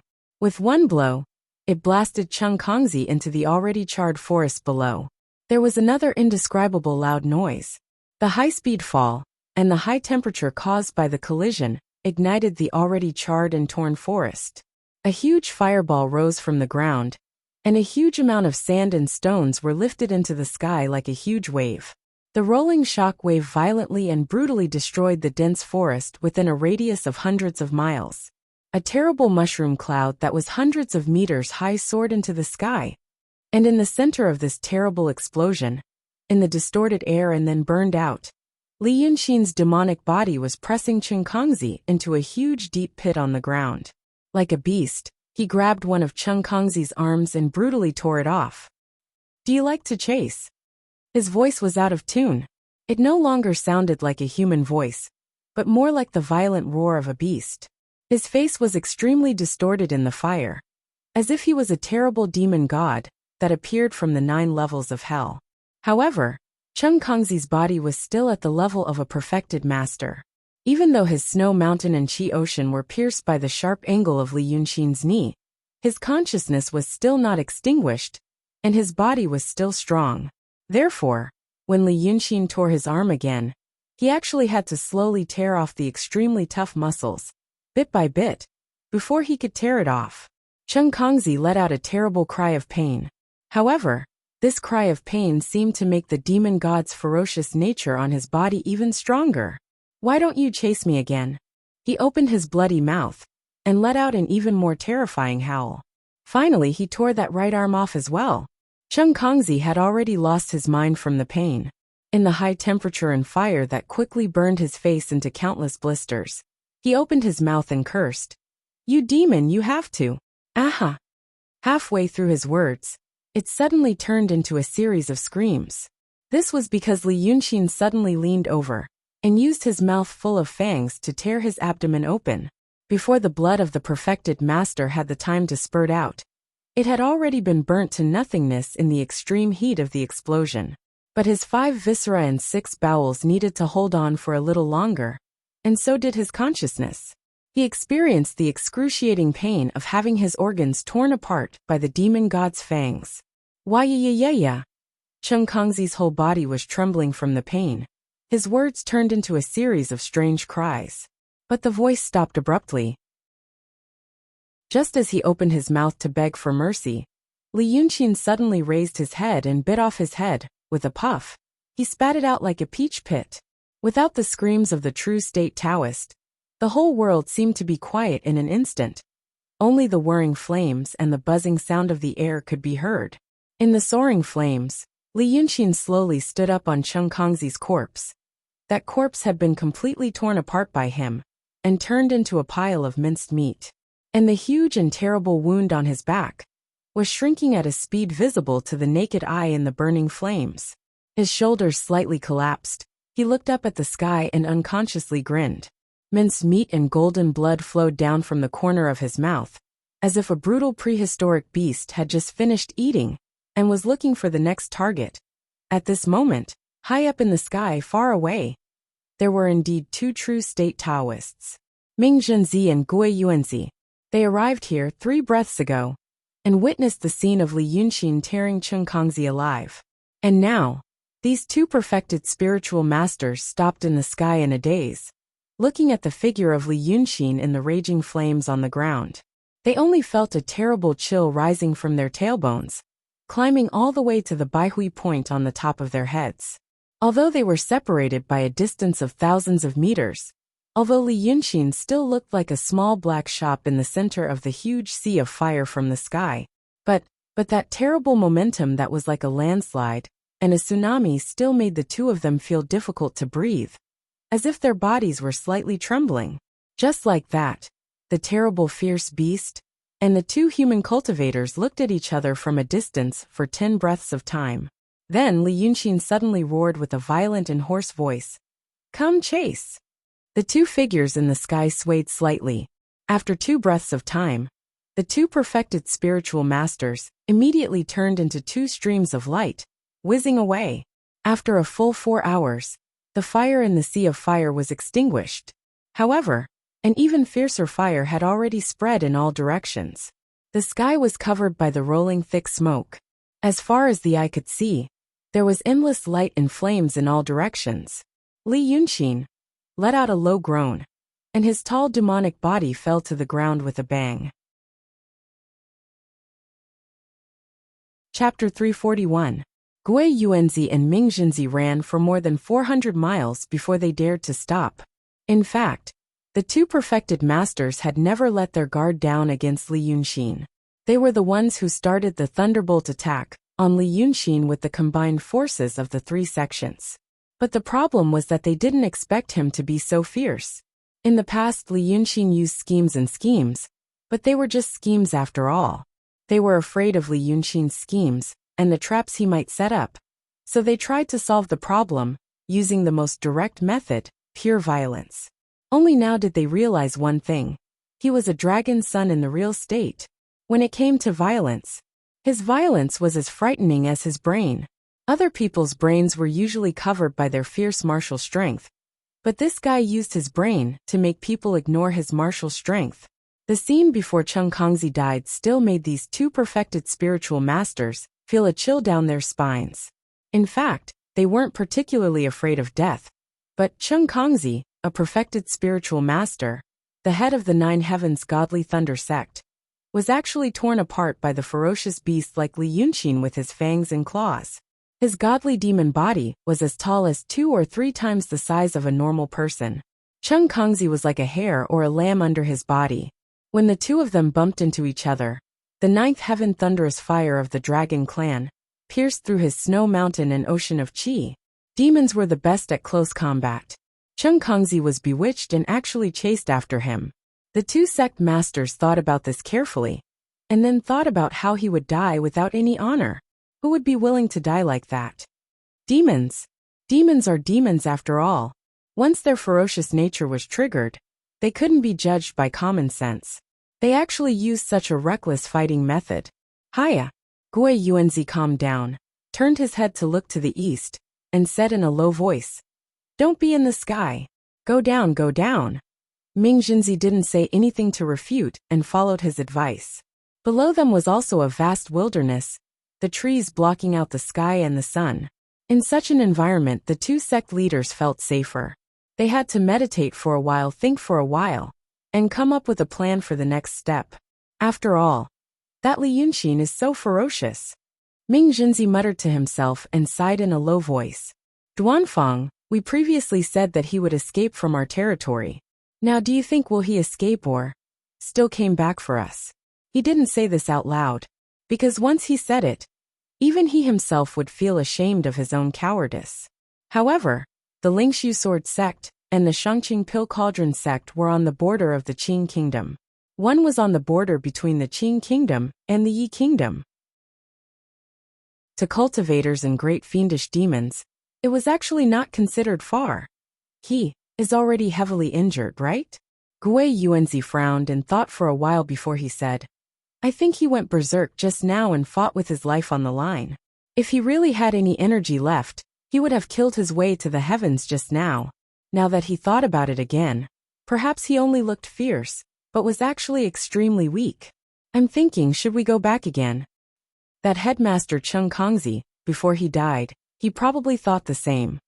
His words were cut off by someone else. It was none other than Lu Gongzan. Earlier, Ming Jinzi had also brought Lu Gongzan into the sky. However, Lu Gongzan was in the emptiness realm, and his body was not as strong as a real person's. If he was exposed to the strong winds in the sky, he would probably be blown apart after traveling for a quarter of an hour. Thus, Ming Jinzi had used the heaven and earth sleeve technique to trap him in his sleeve. Now that he was placed on the ground, this Lu Laodao seemed to have become the calmest person.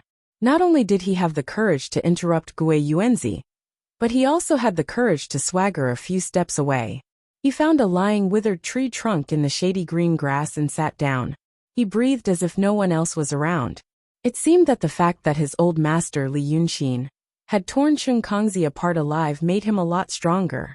He was no longer in a sorry state like before. Gui Yuanzi suddenly turned his head and glared at him. The black hair behind his head spread out, making him look like an angry lion. When facing this Lao Dao, his nervousness and worry were all gone. His imposing manner flourished again. Good, you evil Taoist. Are you getting arrogant again? Aren't you afraid that we'll find your demon master and kill him? I think we can't let you live. Let's kill you here. After he finished speaking, he strode over and raised his hand, ready to strike at the top of Lu Gongzan's head. However, Lu Laodao was not in a hurry. He didn't even dodge. He stared at Gui Yuanzi, and a mocking smile appeared on his face. Sect leader, forget it. It's already this time. Laodao, I didn't ask you guys to go, because I was afraid that you guys would die of stupidity. You won't really kill me, so there's no need to embarrass everyone. Gui Yuanzi's palm wind had already pressed down on the top of Lu Gongzan's head. However, at this moment he was really stopped by Ming Jinzi. Duanfang, I still have something to ask him. Thus, this sect leader of the Shangqing Pill Cauldron sect's face became extremely ugly. Naturally, he didn't really want to kill Lu Gongzan. Otherwise, just raising his hand would be enough. There was no need for him to walk like a dragon or a tiger. Ming Junzi gave him a way out of this embarrassing situation. His face turned red, and he stared at Lu Gongzan for a few more times. Then he snorted and suddenly turned around. Lu Laodao smiled. Sect leader Ming Junzi, do you know where your problem is? Ming Junzi frowned and took a few deep breaths. He also slowly calmed his emotions. Then he narrowed his eyes and said, Problem? Tell me. If you hit the nail on the head, then I wouldn't have spared your life in vain. Old Taoist Lu shook his head slightly and sighed softly. To say something damned. Sect leaders, in front of that Li Yunxin, you guys are really like children. Gui Yuanzi wanted to glare again, but Ming Junzi raised his hand to stop him. Lao Dao then continued, I've seen Ling Kongzi before, and I've also seen Yunzi. That fairy Ling Kong, when I first saw her, her aura was terrifying, as if she was a celestial fairy. Looking at her, I only felt that she was unfathomable. Her words and actions were also confusing, and I only thought that it was the methods of celestials. But later, now when I think about what that fairy Ling Kong did, I understand. The reason why she is unfathomable is because her thoughts are too pure. Pure like a child's. But she also has great power. This is power and wealth that people in the secular world revere. When a person has power and wealth, then no matter how stupid or simple they are, others will also guess that she definitely wouldn't do such a stupid thing. There must be a deep meaning behind it.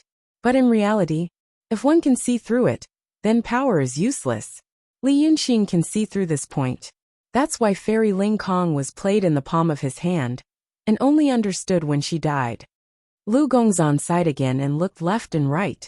Seeing a thin and long wild ginger, he stretched out his hand and plucked off the red and green stems and leaves, putting it in his mouth to chew. As for that Yunzi, Lao Dao, I also have to admit that his schemes surpass others. Unfortunately, he's still a bit lacking compared to Li Yunxin. He and the two of you, and even Ling Kongzi, all made a mistake. They felt that Li Yunxin is a teenager, and what kind of knowledge could he have? Unfortunately, that Li Yunxin is a natural devil. Although he's only a teenager, who knows where he got his experience? Anyone who treats him as a child or a teenager will die a horrible death. I know that the three Sendo don't think they're stupid. When Lu Laodao said this, he paused slightly and spat out the wild ginger in his mouth. He suddenly laughed, hee. But for me, Laodao, among cultivators, the three Sendo are probably not stupid. But among the secular people, hearing this, Ming Jinzi's brows gradually relaxed. He calmly pondered for a while, then said, Continue. This seat will pardon you. Lu Gongzan cupped his hands at him loosely, but his tone was resolute and decisive. But among the secular people, the three of you, and even the cultivators of Daotong and Kenzo, can be regarded as stupid. Ming Jinzi's eyelids twitched, and he turned his head to look at Gui Yuanzi. Gui Yuanzi's face was ashen, but he didn't say anything. He only snorted. Lu Gongzan continued as if there was no one else around. This isn't your fault. In reality, it's like this: cultivators, Sendo, have profound Taoist arts and countless riches. There are many things that you've never cared about, but to us, the secular people, actually require a lot of brain power to do. For example, when I Lao Dao was poor, how much brain power did I use in order to seek food and clothing? I had to think about whether to go out and sell paintings the next day in the day or at night. Should I go to the south of the city or the north of the city? The Lin family of the south of the city lost their youngest son, and they were holding a funeral. That Lin family's master was a stingy person. If I went to his place, would he kick me out because he was in a bad mood? Or would he show some mercy because of the pain of losing his son, and instead buy all of my paintings to guard his house? I sell a pot of wine, and think about how much money I have in my pocket. Can I borrow a few large sums of money from that Munanju? After borrowing that large sum of money, and seeing that it's almost the end of the year, Can I say a few small words and take advantage of that shopkeeper's good mood to use a painting to guard his house to make up for it? Because of all these, we poor people in the secular world always have endless worries in our hearts. Every step we take, trouble follows us. Those rich people also laugh at us, saying that we only know how to scheme and scheme for these things every day, that we're not magnanimous, and that we can't do great things. But those rich people, and even the Sendo, find it very difficult to understand that people like us, just to survive, we have exhausted our blood and sweat. If we're magnanimous, if we don't scheme, I'm afraid we won't even be able to survive. In the past, if we put our mind to this, we would indeed become shrewd people in the marketplace. For example, look at a woman. She is very eloquent, she is very sophisticated in the ways of the world. You change your countenance, you say something, she will be able to understand what you are thinking in your heart. But if you ask that woman to do big business, to study, to cultivate, she will become extremely stupid. The people of the world call this petty cleverness. I think all of you Sendo will also look down on this petty cleverness, because your power is too strong. Lu Laodao raised his head with deep emotion and pointed his finger to the sky. Mortals think that you are in the sky. What you want is as easy as blowing off dust. Mortals need to calculate, they need to think, but you only need to speak, and there will be mortals to worship you. As the saying goes, one strong person can defeat 10 skilled people. Your power can disregard any schemes of the mortals. But now, there is such an anomaly like Li Yunxin. His petty cleverness can be considered top-notch among the mortals, but he still possesses the same formidable power as all of you Sendo. With these two combined two Sendo in front of him, are you considered stupid? Perhaps that Li Yunxin, after another 100 years, 1,000 years, will gradually become like all of you because using power is far more convenient than using schemes. But it definitely won't be now. How did that sect master Chen Kongzi die? Speaking of it, it's too simple. Li Yunxin still had some strength left, but he didn't want to be entangled with him, because if he was delayed by him, you two might catch up to him. 1 against 3, his chances of victory aren't great. But that Chen Kongzi actually tried to provoke him. You must know that Li Yunxin is a demon. If this demon was really so weak that he couldn't escape, would he allow himself to be chased to death? He should have turned back long ago and fought to the death. This logic, any slightly astute mortals would understand. But sect master Chen Kongzi didn't want to think too much, because normally he doesn't need to think too much. So Li Yunxin turned back and killed him in an instant. What about you two? At that time, if he had immediately pounced down, he might have been able to kill Li Yunxin. Laodao, I'm guessing that Li Yunxin was really bluffing at that time. But the two of you actually turned around and left. If you left, then so be it. Why are you planning to go back now? Could it be that you've forgotten how that Chen Kongzi died? Lu Laodao stretched out his hand and pointed to the east. Tu Sendo, do you believe it? At this moment, that Li Yunxin didn't even run away, but stayed where he was and accumulated his energy. As long as the two Sendo go back, he has already obtained this breathing time, and has already made preparations. The two of you will definitely end up like that Chen Kongzi. Having said this, he threw away the already warm wild ginger in his hand and stood up. And I stopped the two Sendo not to fight for a chance to live. But I've already pledged my allegiance to the Sendo. That rat spirit and rabbit spirit died because of me. Will Li Yunxin still let me go?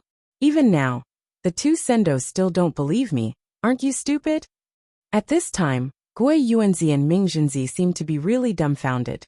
Perhaps they were like what Lu Laodao said, stupid. But it wasn't that they didn't care about life and death, success or failure. Lu Gongzhan's words were unpleasant to hear. But these unpleasant words were like a sharp snow-white blade, each blade drawing blood. After a long period of silence, Ming Zhenzi let out a light sigh and raised his eyes to look at him. I won't pursue what you said for the time being. But there's one thing. When Chen Kongzi threw out those two corpses, Li Yunxin became violent. Does he really care about the demon generals under his command that much? Can he use this to lure him into a trap? For example, you? Lu Laodao chuckled twice and shook his head. Sendo's thinking is off again. In this world, If there's anyone who understands Li Yunxin the most, it's me. Sendo said that Li Yunxin suddenly became violent because he saw the corpses of the demon generals under his command? He actually hoped that Sendo thought this way. But in reality, it's not like that. Ming Jinzi seriously thought for a while. Then it's to confuse us and create this illusion? Lu Gongzan was silent for a while inside. That's not it. Li Yunxin's violent rise was real, and his resentment was also real. But it wasn't because of the demon generals themselves, but because of himself. He didn't cherish the lives of demon generals that much. What truly made him angry was the feeling of not being able to control the life and death of the demon generals under his command. These two things seem similar, but there's a world of difference between them. That Li Yunxin only cares about himself. Even if he seems to care about others, it's still for himself. Ming Jinzi seriously thought for a while again, and sighed in understanding.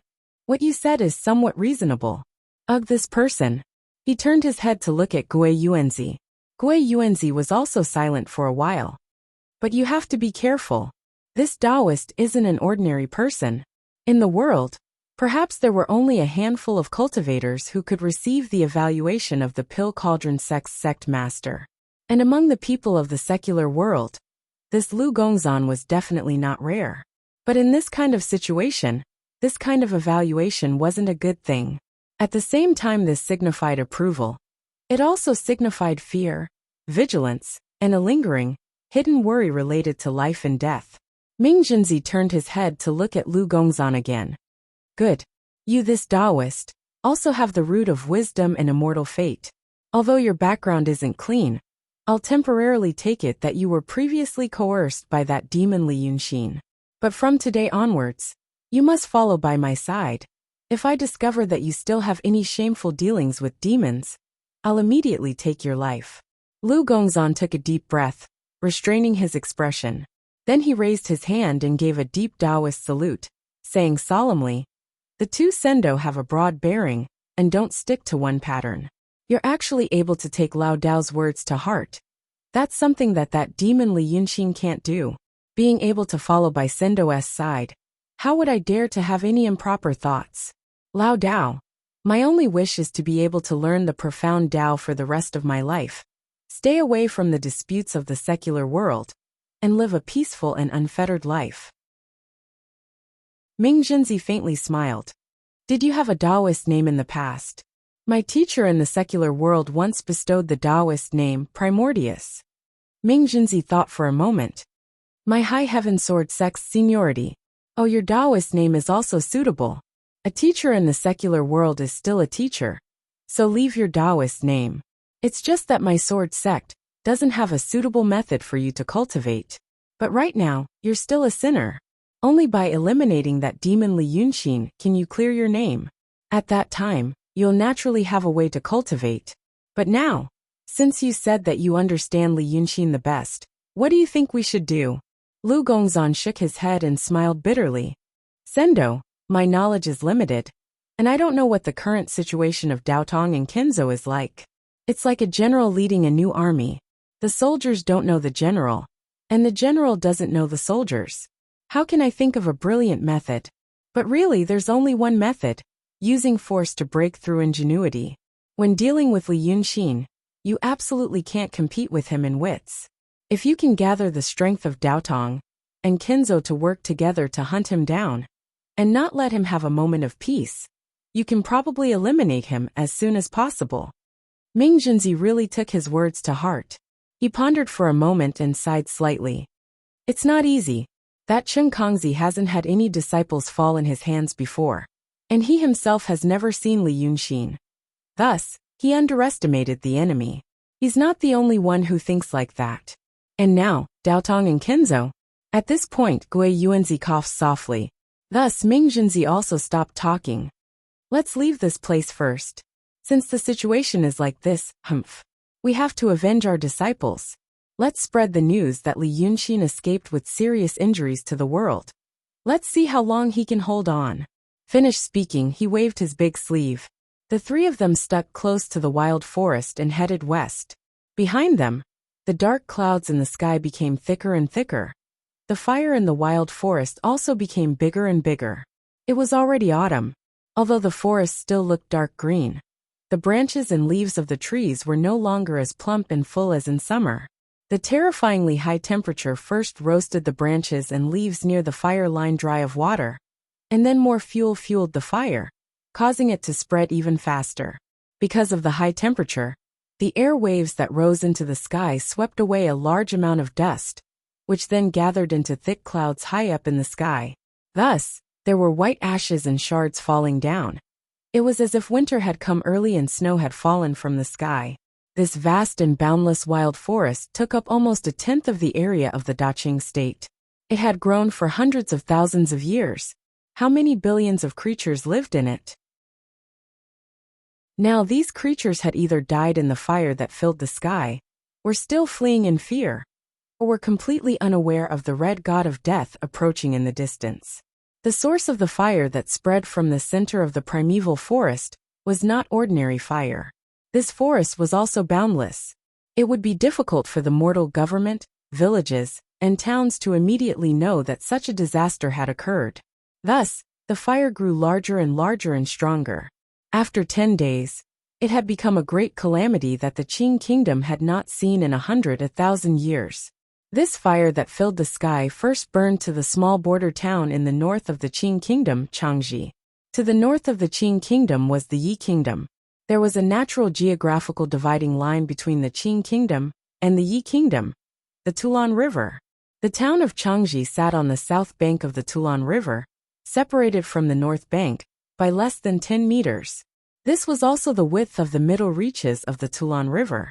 In this world, this could not be considered a large river. The people of Changji relied on the wild forest to make a living. About 80 to 90% of the people in the town engaged in the logging industry. They cut down towering ancient trees from the wild forest and dragged them to the riverside to weave them into wooden rafts, using the relentless river water to transport the logs downstream. Now that it was autumn, it was already the end of September. In Changji town, this meant that there was still a little more than a month before the first snow fell. Then the Tulan River would freeze, and they could rest for the winter. Before that, they could make another trip into the depths of the wild forest. Changji town had existed for 100 years. Although it would be replanted after it was cut down gradually, there was no longer any decent wood nearby. This decent referred to the thickness of 5 people holding hands around it. The rich families in the north called the wood of these trees 5 treasures. Only this was a high-grade item that could be sold for a price. The men heading into the forest had set off 8 days ago. Logically speaking, it would take at least half a month for the first batch of wood to be shipped out. However, this year, in the 11th year of the Zhongyuan of the Qing calendar, the men of Changji town had, for the first time, returned early. And so these panicked men also brought a terrible news. Chapter 342. The monstrous flames formed a wall of fire. Looking up, there were dark clouds, and the blue sky could not be seen. Looking to the left and right, it extended beyond the horizon, without an end. The terrible heat wave roasted the towering trees from dozens of meters away. Cold water splashed on them, even from dozens of meters away, would turn into extremely hot, transparent superheated steam. In an instant, it could scorch human flesh, and pieces of flesh would fall from the skeleton. This terrible flame was pressing into Changji town, and judging from the speed of its advance, it would arrive within 5 days. It was impossible for human power to resist such a natural disaster. According to the experience passed down from generation to generation in this town, even the Tulan River could not stop the fire at this time. If they wanted to survive, there were only 2 choices. The first was to move the town. Changji town was surrounded by wild forests, and in fact, the town was almost wrapped in the forest. But now it was already autumn and winter was coming. What could they take with them? And where could they go in 5 days? The state capital in the north was not rich, and in winter, a large number of refugees would gather in the big cities to survive the few months. But even in a good year, dozens of unclaimed corpses would be found outside the big cities every spring. Not to mention this year was not a good year. They left their homeland and had no place to go. This cold winter would become unusually cruel. They might all die. Then, there was only the second choice. Around Changji town, an empty space was quickly cut down. When the monstrous flame reached here, it might pass through the town. But this would mean a terrible workload, surrounding the town, with a radius of dozens of meters, cutting down hundreds and thousands of trees that were about to mature. This was an unprecedented harsh challenge. But for the sake of their homeland, at least to have a place to temporarily survive the coming winter, the people of Changji town chose the latter. They wanted to challenge this natural disaster, caused by some terrible power that they could not understand. So on the first day, they began to cut down the small trees around the town. These small trees, including the small trees that could only be hugged by a person, were cut down, dragged into the town, used to strengthen houses, or made into various tools. The population of this town was not large, only about 100. However, among these hundreds of people, even the wealthiest Yu family, who dominated the town's timber purchasing power, were experts in this kind of work. On the same day, the news of Li Yunxin tearing apart Chengkongzi and being heavily injured spread to the southwest and northwest, including the Qing Yi, Yu Chen Ping Qi, and Shi countries. The dozens of sects of Daotong and Kenzo all had sects in these countries, and spread the news even more widely. However, the whereabouts of Li Yunxin was still a mystery. They had sent out disciples, but no one had seen the demon. This seemed to be a matter of common sense. The territories of these countries were so vast, but the number of cultivators was pitifully small compared to the number of cultivators. Even though there were garrisons in all the major cities, they could only cast a general net, and that net was too big. By the next day, the small trees around Changji town had all been cut down, and people began to deal with the bigger, thicker trees. The entire town was mobilized. The young and strong laborers worked day and night, while the old, weak, women and children were responsible for food and sundries. The town had never been so united and busy before, but the fear that accompanied the busyness also lingered. But there were always strange people in the town. A young man and 2 even younger women.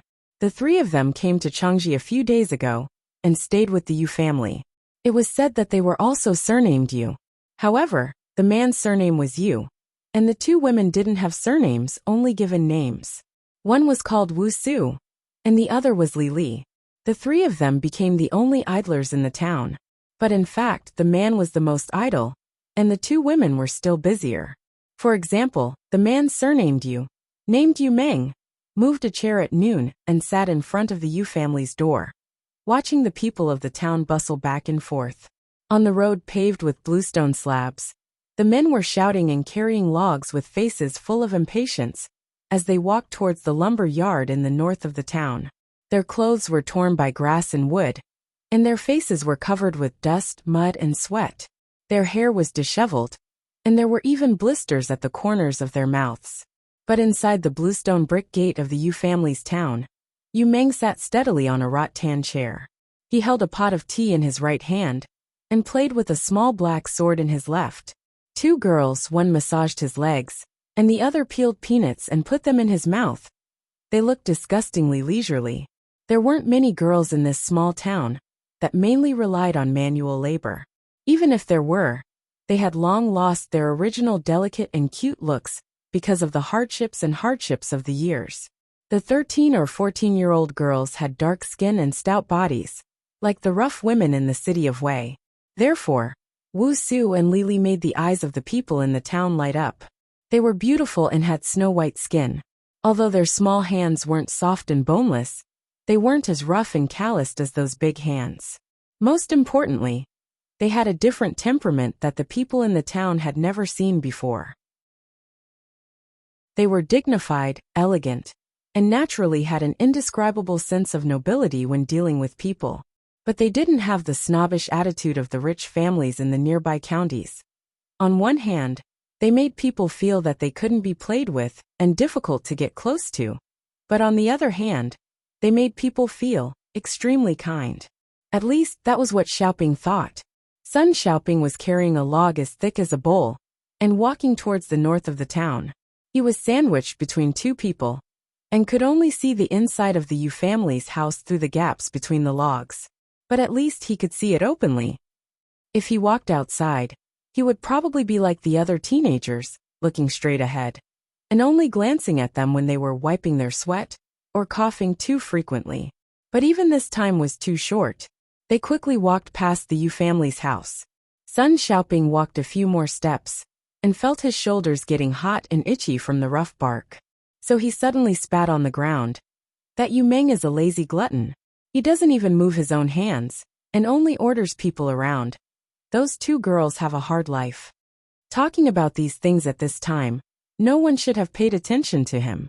Unexpectedly, he received a warm and widespread response. The originally heavy and anxious atmosphere relaxed a little, as if the topic about the two girls had temporarily relieved these men. Then they started to talk about it. But they weren't helping.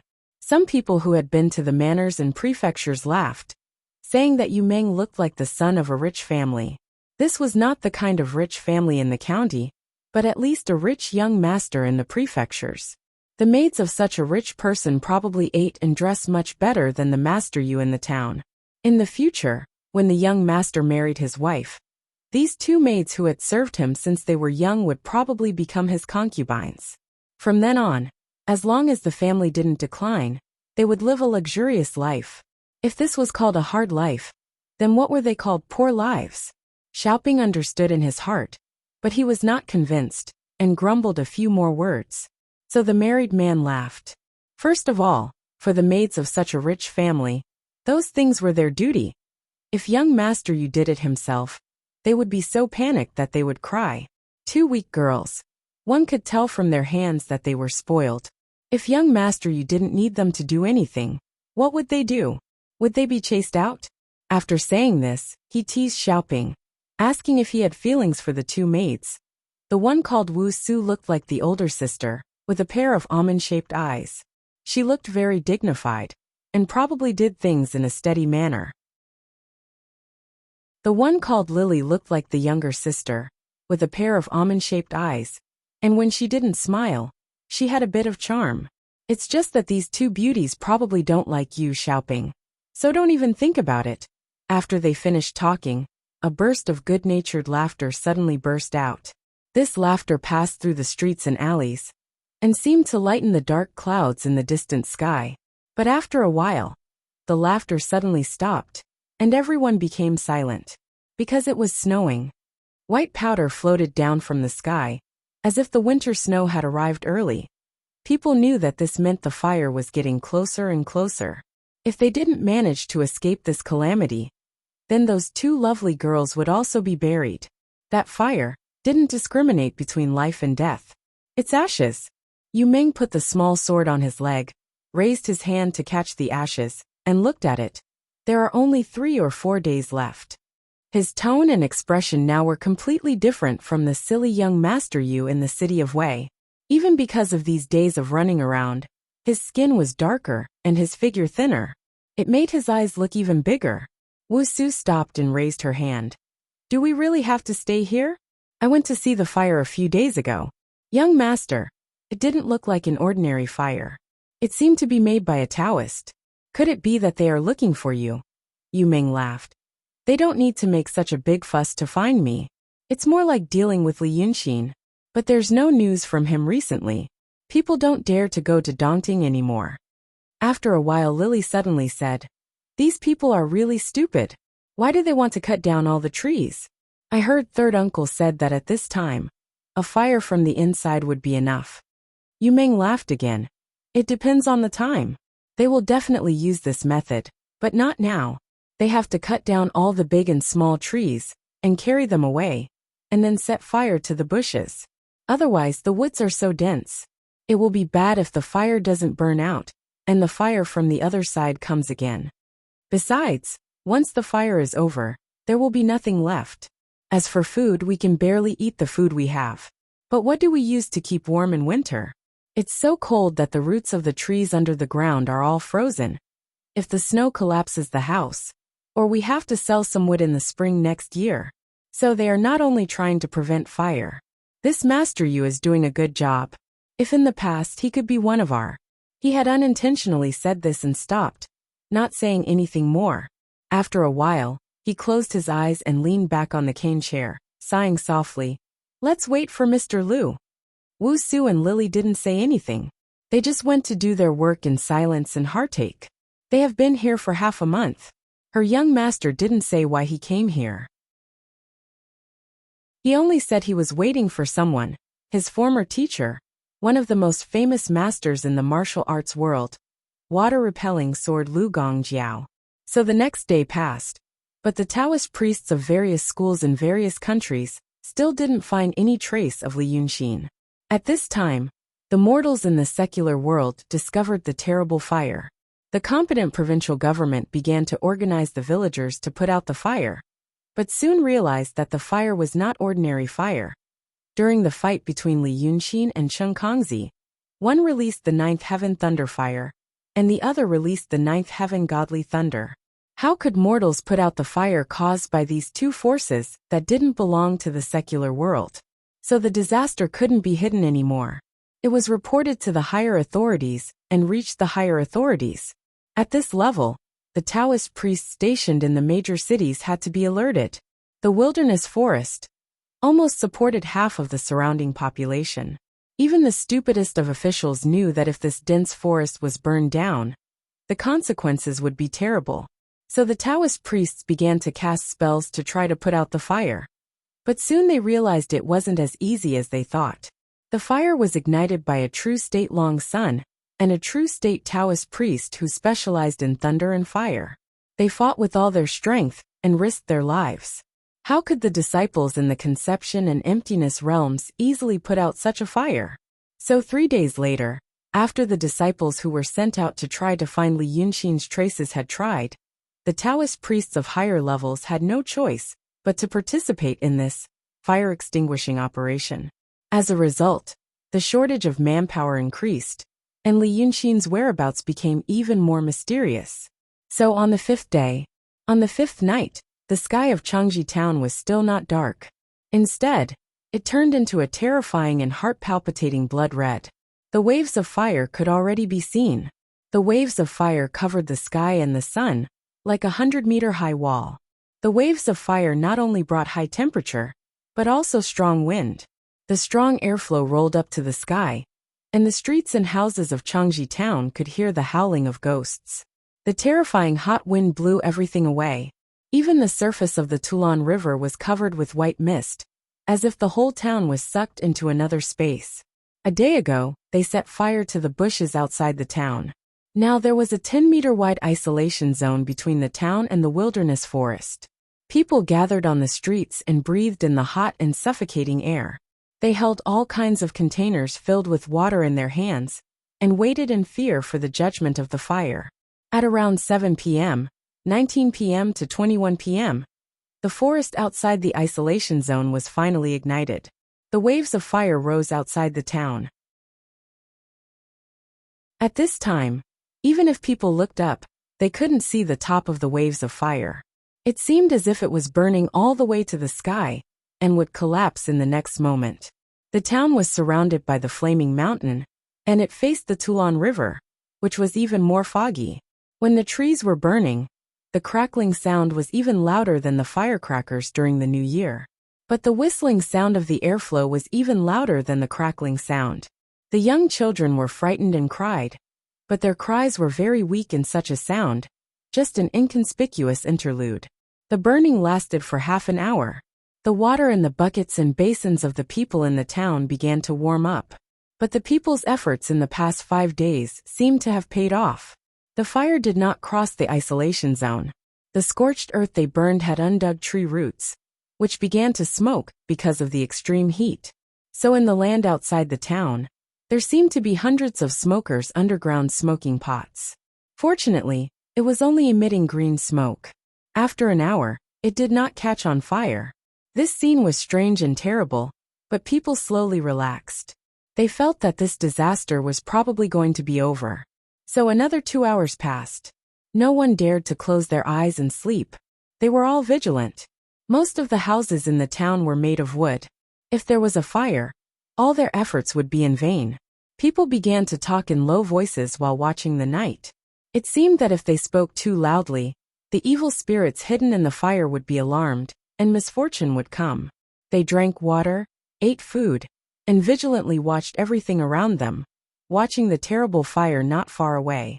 But on the whole, their tense emotions were slowly relaxing.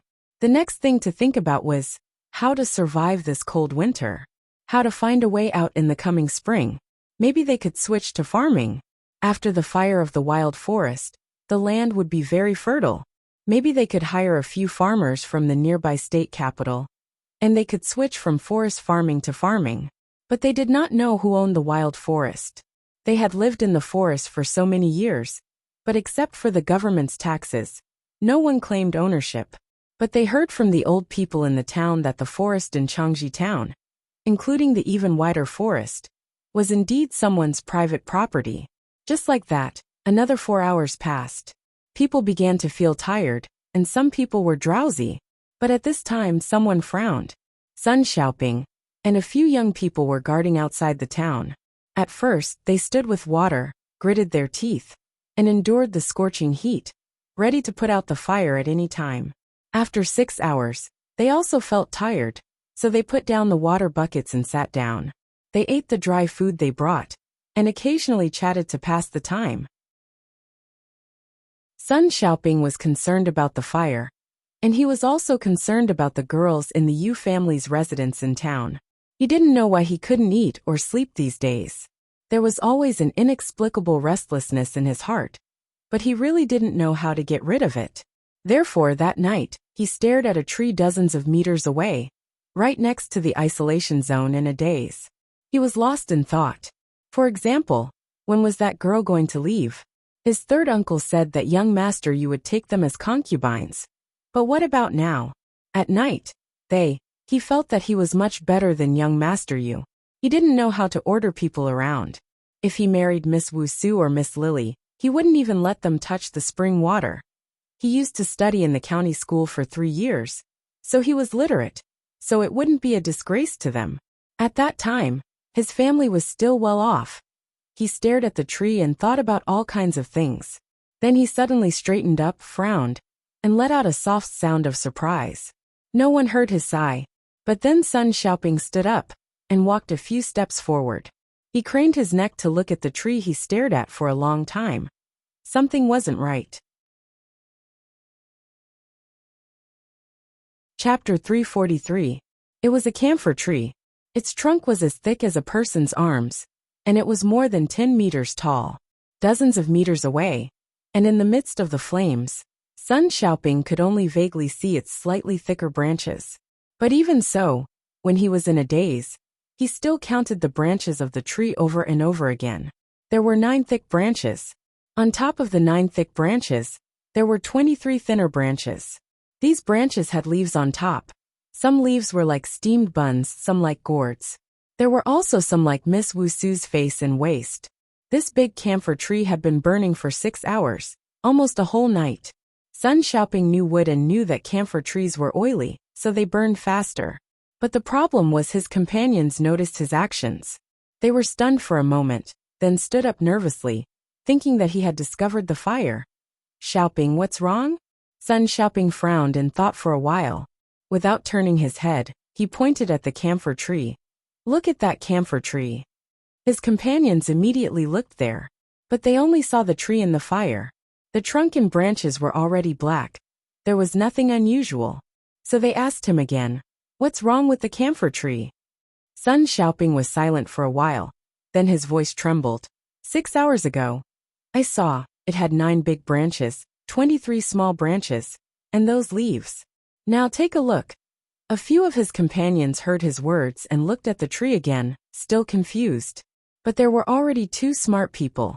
After looking at the camphor tree again, their eyes widened. Sun Xiaoping took a deep breath. Although the air was so hot that it was hard to breathe, his voice was cold. It's been burning for 6 hours. The leaves are still there. This fire. How long will it burn?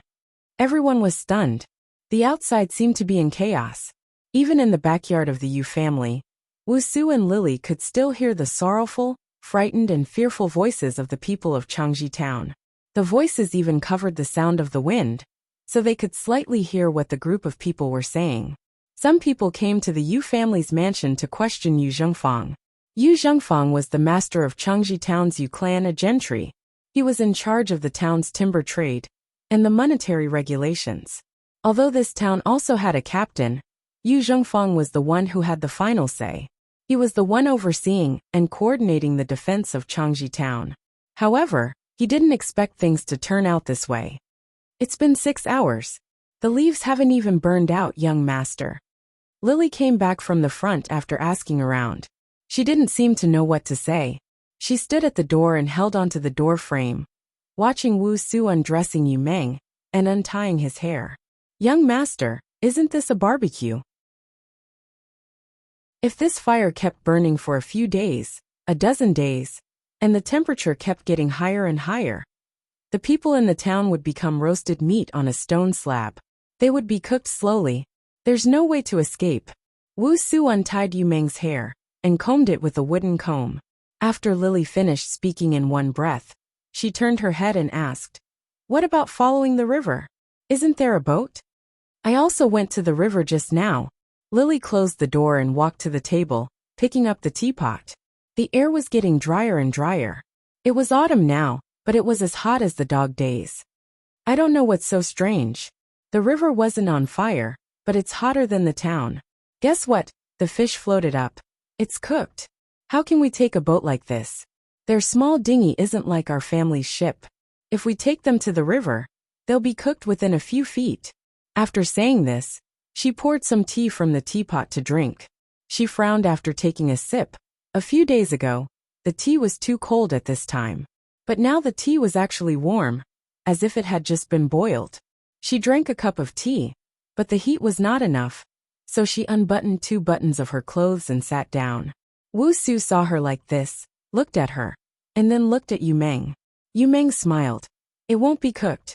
If this kind of fire and temperature were to continue burning, there would be 3 things that would happen first. First, someone accidentally set the house on fire, or the house itself is roasted. So the town is in a sea of fire. As for the other one, it's to burn out fire poison. You've all heard of it. Someone lit a fire to keep warm in the house in the winter, and the fire poison came out, killing everyone in the house. Although Changji Town is big, the fire is even bigger. Being surrounded by the fire for a few days, the poison is also very scary." When he said this, he stretched out his arms. So Wu Su helped him change into his pajamas and helped him lie down. Lily was anxious. "Young master, what's the third thing?" Yu Meng lay down, closed his eyes, and thought for a while. "The third thing. I guess it's already happened. Do you know who lived near Changji Town, in this Hulu mansion, who used to live there?" Wu Su picked up the fan, used a small handkerchief to wipe the sweat on his forehead, and then gently fanned Yu Meng. "How would we know? The Hu Road in Hulu Mansion should have been pronounced as Hu Er Hunluan. This is a translation of the vernacular, taking the meaning of Hu people. The same path. It's both a transliteration and a free translation. But Hu Er Hunluan originally referred to a group of nomads who lived in this generation, meaning people of the forest and black stone. And this Tulan of Tulan River is also Hu Er Hunluan people. Turan meant black stone. Tulan River is actually Black Stone River. Yu Meng sighed in a low voice. Guess why this river is called Blackstone River, and why the water is so hot. Wu Su's hand that was fanning Yu Meng paused for a moment, and then looked at Lily. These 2 girls had been calm before this. But now, there was a hint of fear in their eyes as well. They knew what the black stone was. In the past, when it was autumn and winter, the Yu family transported black stone by cart. The Yu family's big house had an earth dragon coiled under it.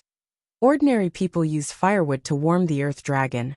But the Yu family used black stone. That thing was dug out from the ground.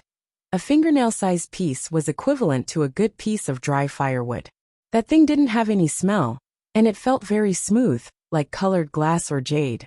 It was hard to ignite when it encountered an open flame, so it had to be smothered with firewood for half a day before it could be ignited. But once it was ignited, a fingernail-sized piece of black stone could burn for a whole day. And now this Toulon River was the meaning of Black Stone River. Lily suddenly jumped up, as if there was something scary under the ground. Her little face was pale, and she pointed at the ground. Young master, you mean under the river, under the ground, it's all black stone. Like gold, silver, and copper mines, it's all black stone mines. Young master, how do you know? Yu Meng opened half of his eyes and looked at her. Don't be afraid. It's different from our house. It's true that there's black stone underground, but it's buried deep. It'll be fine after a few days. It's just that the fire on the ground is burning fiercely. Maybe it'll burn all the way to the bottom. If the whole piece of black stone is ignited and smothered under the ground, probably even the Deva can't put it out. He seemed to be slowly getting sleepy, and closed his eyes and yawned. Looking at the Toulon River, the black stone underground has already been ignited. You two really can't calm down. Take my talisman, and see tomorrow. He yawned as he spoke, but before he could finish he fell asleep. Wu Su and Lily stared blankly for a while. Then, like two frightened but agile rabbits, they silently pounced towards the bedside and retrieved Yu Meng's undergarments. They felt around the clothes and found a white silk bag that was sewn on with familiarity. Then they pulled down the white silk bag and opened it.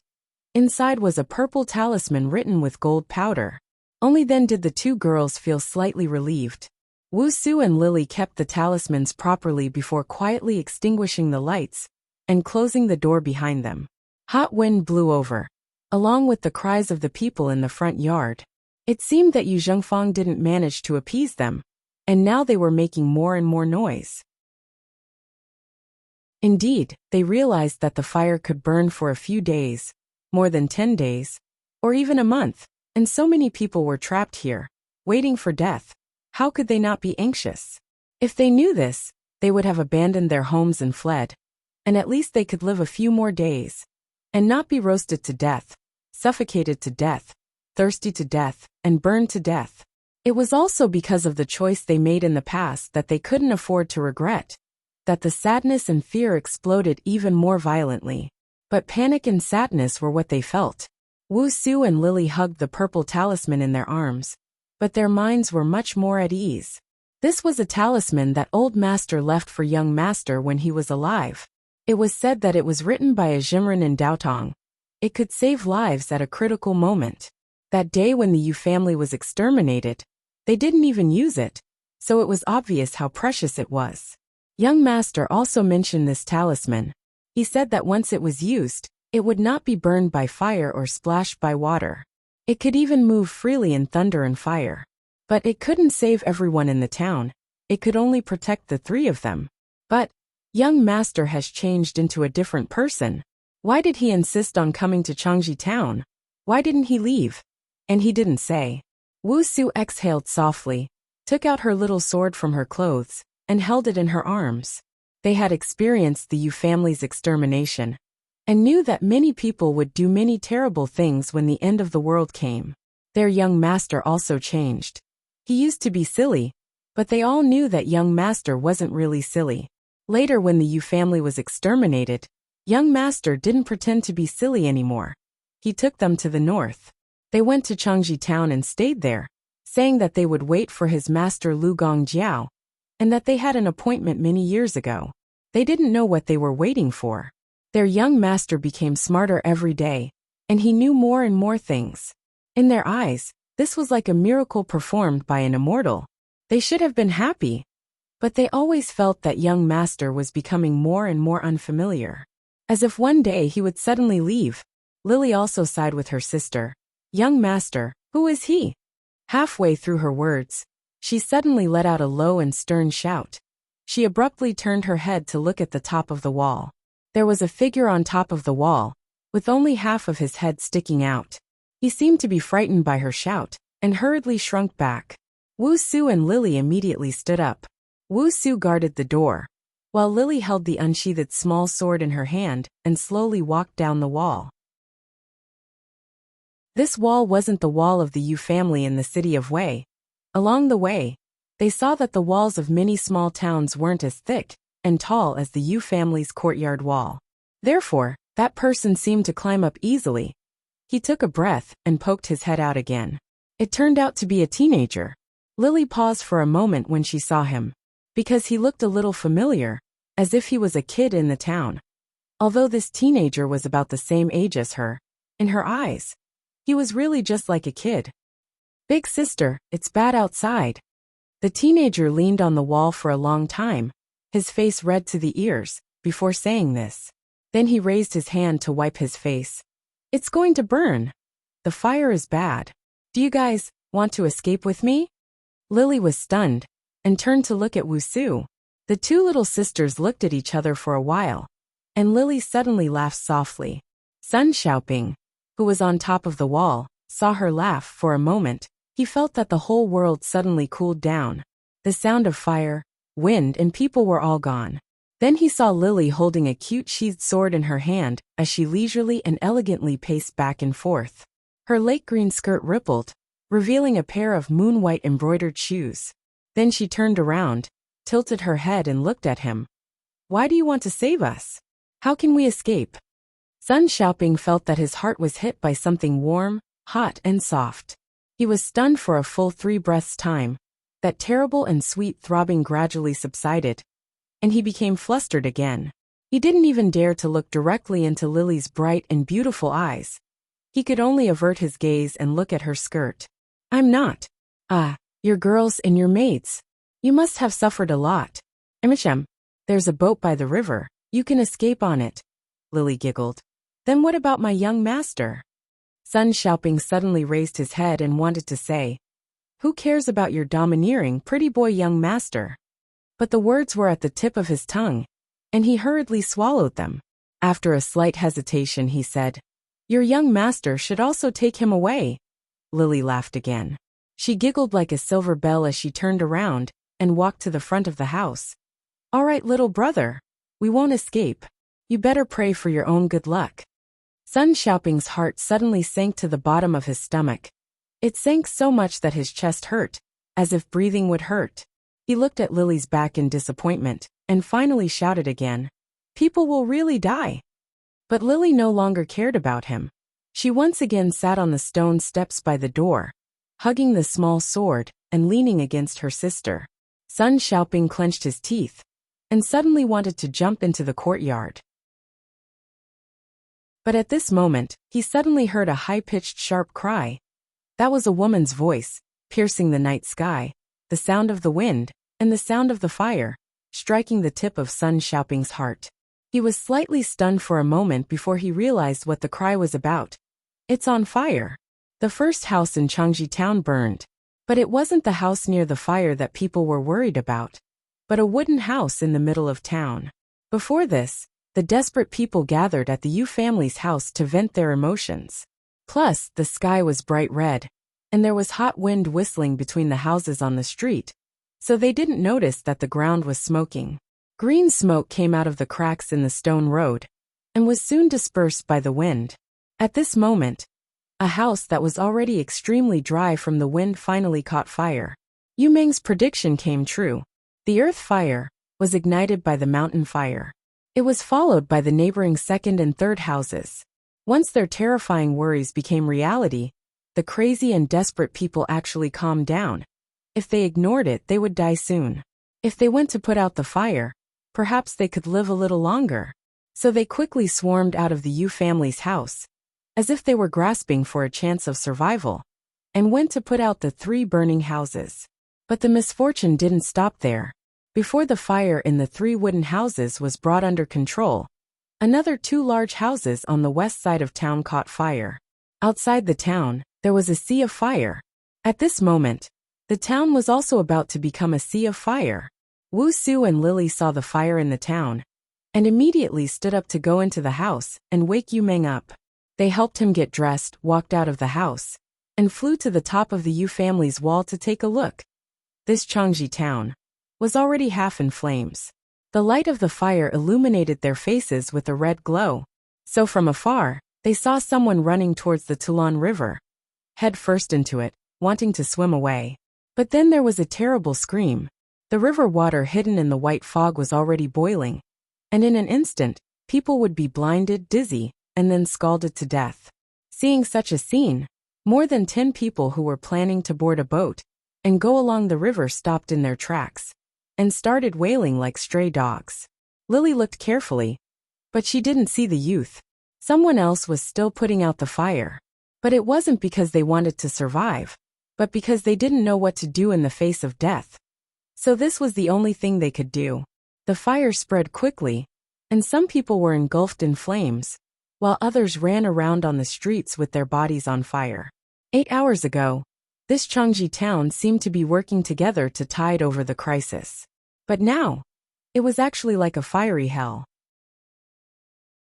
Finally, the surviving 50 to 60 people crowded to the Yu family's wall. They seemed to see the 3 people standing on the wall, and for some reason, they ran over. But there was nothing they could do. The fire on both sides burned more and more fiercely. These people shrank under the wall in despair and burst into earth-shattering cries. Wu Su and Lily looked at the people under the wall, and hearing the cries, they couldn't bear to look away. Lily saw that the youth was among them. He also seemed to want to cry, but he raised his head and stared at Lily, his cheeks tightly clenched, and his hand tightly grasped an empty wooden bucket. Yu Meng sighed. Use that talisman. The 3 of them could only watch as the dozens of people on the wall were burned alive, and there was nothing they could do. So Wu Su put her hand into her bosom, and she felt the purple talisman. But at this moment, they, as well as the people who were crying under the wall, suddenly heard the clanking sound of iron chains hitting each other. Cries, wind, fire, and the sound of houses collapsing. Among these loud sounds, the iron chains hitting each other sound shouldn't have been heard. But strangely at this moment, that weak but clear sound actually made its way into everyone's ears. It sounded as if there was a pair of invisible hands forcefully choking everyone's throat. The dying Cheongji town residents all stopped crying and stared at the bluestone road in the distance that was already engulfed in flames. Then they saw something even more terrifying than death. That was, the Een soldiers are borrowing the road. An old man whose hair and beard were already charred said with great fear, as if he was moaning. In the face of death, the fear of being burned to death by the flames, they were in despair, howling and venting. But at this moment, in the face of another thing, another terrifying power that they absolutely could not understand, which brought about a great fear. Even their wailing and despairing thoughts were frozen. There were terrifying ghosts, walking along the bluestone road that had already been burned red, coming out from the raging flames. There were terrifying heads. There were all kinds of heads. Human heads, dog heads, tiger heads, deer heads, bear heads.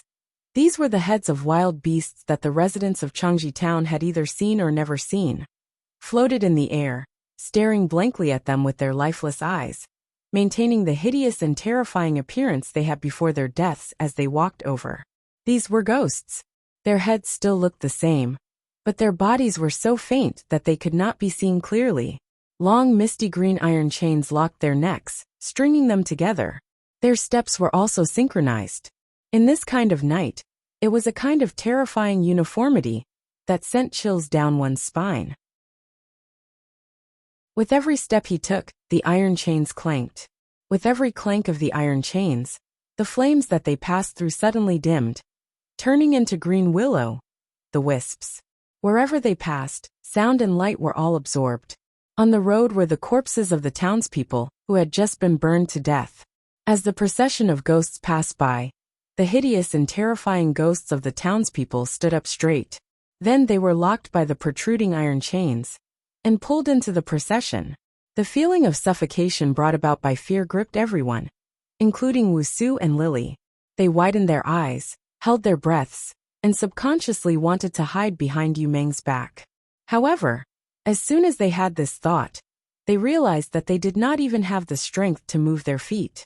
Then, these people who were facing death saw a man in white walking out of the flames. In his hand was the iron chains that locked hundreds and thousands of dead souls. He was like a shepherd strolling in the red or green wilderness, walking slowly without any expression of pity, harvesting all the dead souls along the way. Seeing him, the old man in the crowd widened his eyes again. Using his throat that was choked by despair and fear, he squeezed out a few hoarse words. "It's by Yanjun. Master, we are already dead. However, after this sentence, the man in white stopped in his tracks. So the terrifying ghosts also stopped in their tracks. The people of Changji town saw Bai Yanjun's face clearly. They never thought that Bai Yanjun would look like this. But that Yama King, the originally expressionless Yama King, after glancing at the top of the wall on their side, suddenly smiled. Yama King? I'm not Yama King. I am Wei River Dragon King. Asterisk asterisk asterisk. Note 1, Earth Dragon. An ancient way to keep warm. Leave a fire underground, and the fire has an opening on the ground. Start a fire outside, and the heat will enter the house through the fire. This is called Earth Dragon. The principle is the same as Fire Kong. Chapter 344. After saying that, he paused. Young Master Yu, why are you here? Exhaustion, heat, fear, and shock had caused those who were still alive to lose their ability to think. So when Li Yunxin looked at the top of the wall, they also looked at the top of the wall. They didn't know what Wei River Dragon King meant, but at least they knew that this white-clothed, terrifyingly handsome man was either an immortal who saved people from suffering, or a monster who killed people. And now, someone among them had a relationship with this man. A young Master Yu, who lived in the town for more than 10 days. They didn't know much about him. But how could such a young master, who didn't even bother to pour himself water, be related to this devil? Under the desperate and frightened gazes of so many people, Yu Meng was stunned. He stared at Li Yunxin carefully for a while and opened his mouth. Li Yunxin? Li Yunxin slightly tilted his head to show his affirmation. Yu Meng frowned and didn't know what to say. Of course, he had seen Li Yunxin before. He was saved by the demon general under Li Yunxin's command, brought to the Lord Dongting Mountain, saw the magnificent palace on the mountain, and saw all kinds of immortal tricks. But at that time, he was carrying a blood feud, so he didn't have time to care about other things. All kinds of wonderful tricks were like smoke to him, and it was hard for them to enter his heart. And at that time, Li Yunxin had just entered the true state. Yu Meng didn't know how he killed Yunzi, nor did he know what he did in the Pitfall Mountain in Rong City.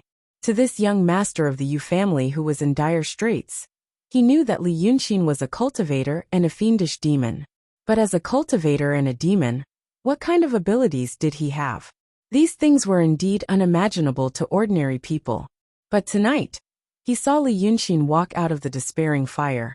And he saw Li Yunxin enslave and lead the souls of the dead. These two scenes alone, two scenes connected with the great terror of life and death, finally shook him to the core. He blinked his eyes several times before taking a deep breath. I'm here to take care of something. When he left Dongting, he said that he had to think about whether to follow the Wei River Dragon King or not. Now that he met Li Yunxin again in such a situation, Yu Meng was not sure what he would do. He felt that this terrible flame might have been caused by Li Yunxin. This guy had always been crazy. But if he could create such a terrible fire and burn so many creatures, such a cruel person, he couldn't imagine what such a cruel person would do. It seemed that he could no longer be judged by common sense. Li Yunxin listened to his words, nodded slightly, and pondered for a while. While he was deep in thought, the flames finally enveloped the entire Changji town, except for the area around him. When the fire came near him, it suddenly weakened. It first turned light yellow, then turned dark green. Then it turned from blazing hot to gloomy cold. Because of this, these survivors were able to rely on the wall, and were protected by Li Yunxin's careless protection. After 6 breaths, Li Yunxin looked at Yu Meng again. So, have you done it? Not yet. How long will it take? His tone sounded like they met on the side of the road tonight. The sky was clear, so they chatted for a while. This made Yu Meng very nervous. A few days at least, dozens of days at most. I'm not sure yet. Yu Meng tried to calm down. This fire. Did you make it? Li Yunxin shook his head. Do it as soon as possible. Do it quickly, so that you can help me. Then he smiled again. This fire? It has something to do with me, but it also has something to do with the Daotong Kenzo. Speaking of the Daotong Kenzo, have any of you seen their people nearby recently? The second half of the question was directed at the townspeople, who were huddled under the wall. But who dared to answer him? Moreover, they really did not know what he was talking about. But it seemed like he did not really want them to answer. Li Yunxin took 2 steps forward. The iron chain in his hand rattled. Those scary ghosts were also pulled closer by him. Then he bent down and looked at those people. No one dared to speak. Even the children did not dare to cry. The scary aura took away their courage and consciousness. They stared at him with wide eyes, teeth chattering. Li Yunxin stretched out his hand and used a finger to touch an old man's forehead, then retracted it. Then a faint smoke-like soul was pulled out by him. Then, Li Yunxin took out a blue book out of nowhere and opened it. It seemed that this book contained all the old man's memories. After a few glances, he frowned slightly. The iron chain in his hand shook. The old man's soul was locked in that scary group. The old man's body tilted and he fell.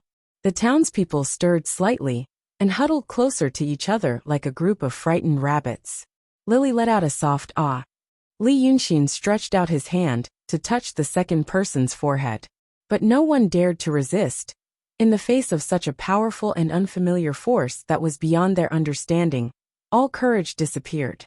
They were like lambs waiting to be slaughtered. It wasn't until Li Yunxin touched the forehead of the 6th person, the youth named Sun Xiaoping, that Lily couldn't help but cry out. "What are you doing?" Her voice was very soft and sounded timid, but at this time, she was indeed the only one who had the courage to ask Li Yunxin this question.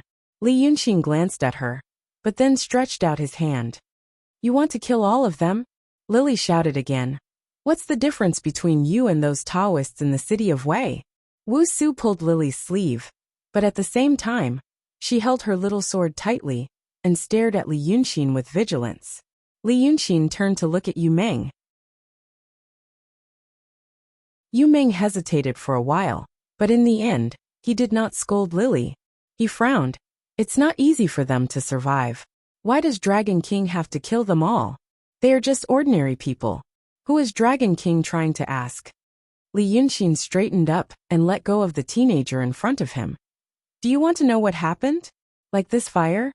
Yu Meng could not keep up with Li Yunxin's jumping thoughts. Or it could be said that the stronger party always had the power to do whatever they wanted. So he could only frown again and follow the other's train of thought. What is it? Daotong and Kinzo are chasing after me. I almost succeeded, but now I am preparing to leave a way out for myself. As for this fire, I didn't make it. It was accidentally ignited when I was fighting with Daotong. I can't put it out until now. Li Yunxin looked around again. I need to borrow this place later. I never thought there would be a town here. But it doesn't matter. So I need to know if there are any Daotong or Kinzo spies nearby. You 3 are acquaintances. Why don't I ask them instead of you?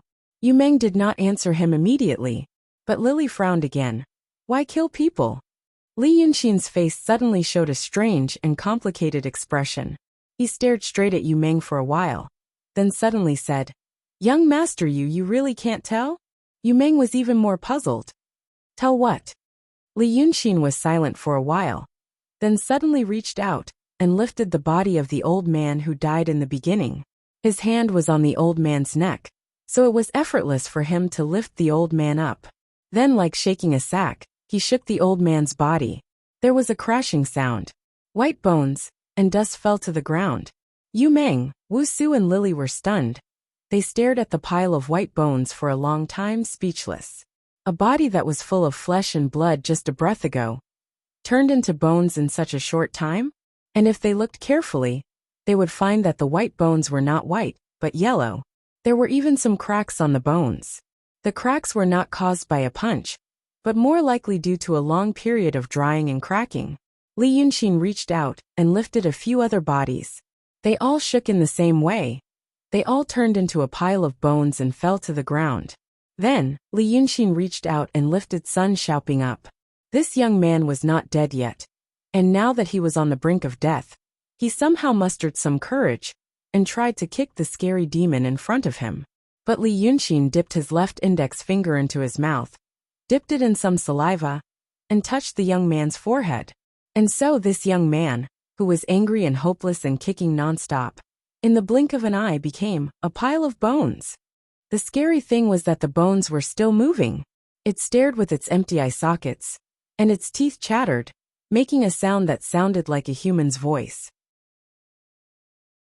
Wu Su and Lily finally cried out again, and hid half their bodies behind their young master's back. Li Yunxin took out Sun Xiaoping's soul. The bones stopped moving and fell to the ground. Then, he slightly raised his head and looked at Yu Meng. Do you know that you have been living in the same ghost town? The three of them were stunned and felt a chill crawling up their spines. It was as if the surroundings were not burning with fire, but ice and snow. Looks like you don't know. Li Yunxin turned back and continued to take out the souls from the townspeople, looked at them, and moved on to the next one. But this time, he was minding his own business while talking. On my way here, I met some people who lived in the wild forest. Some of them told me that the north was haunted. They said that those ghosts rushed into the wild forest to kill. Anyone who came near Changji town was killed. This ghost has been haunting for hundreds of years. This Changji town, there was indeed a Changji town, but that was during the Yi dynasty. At the end of the Yi dynasty, Changji town was destroyed by war, and no one lived in this area, so it started to be haunted.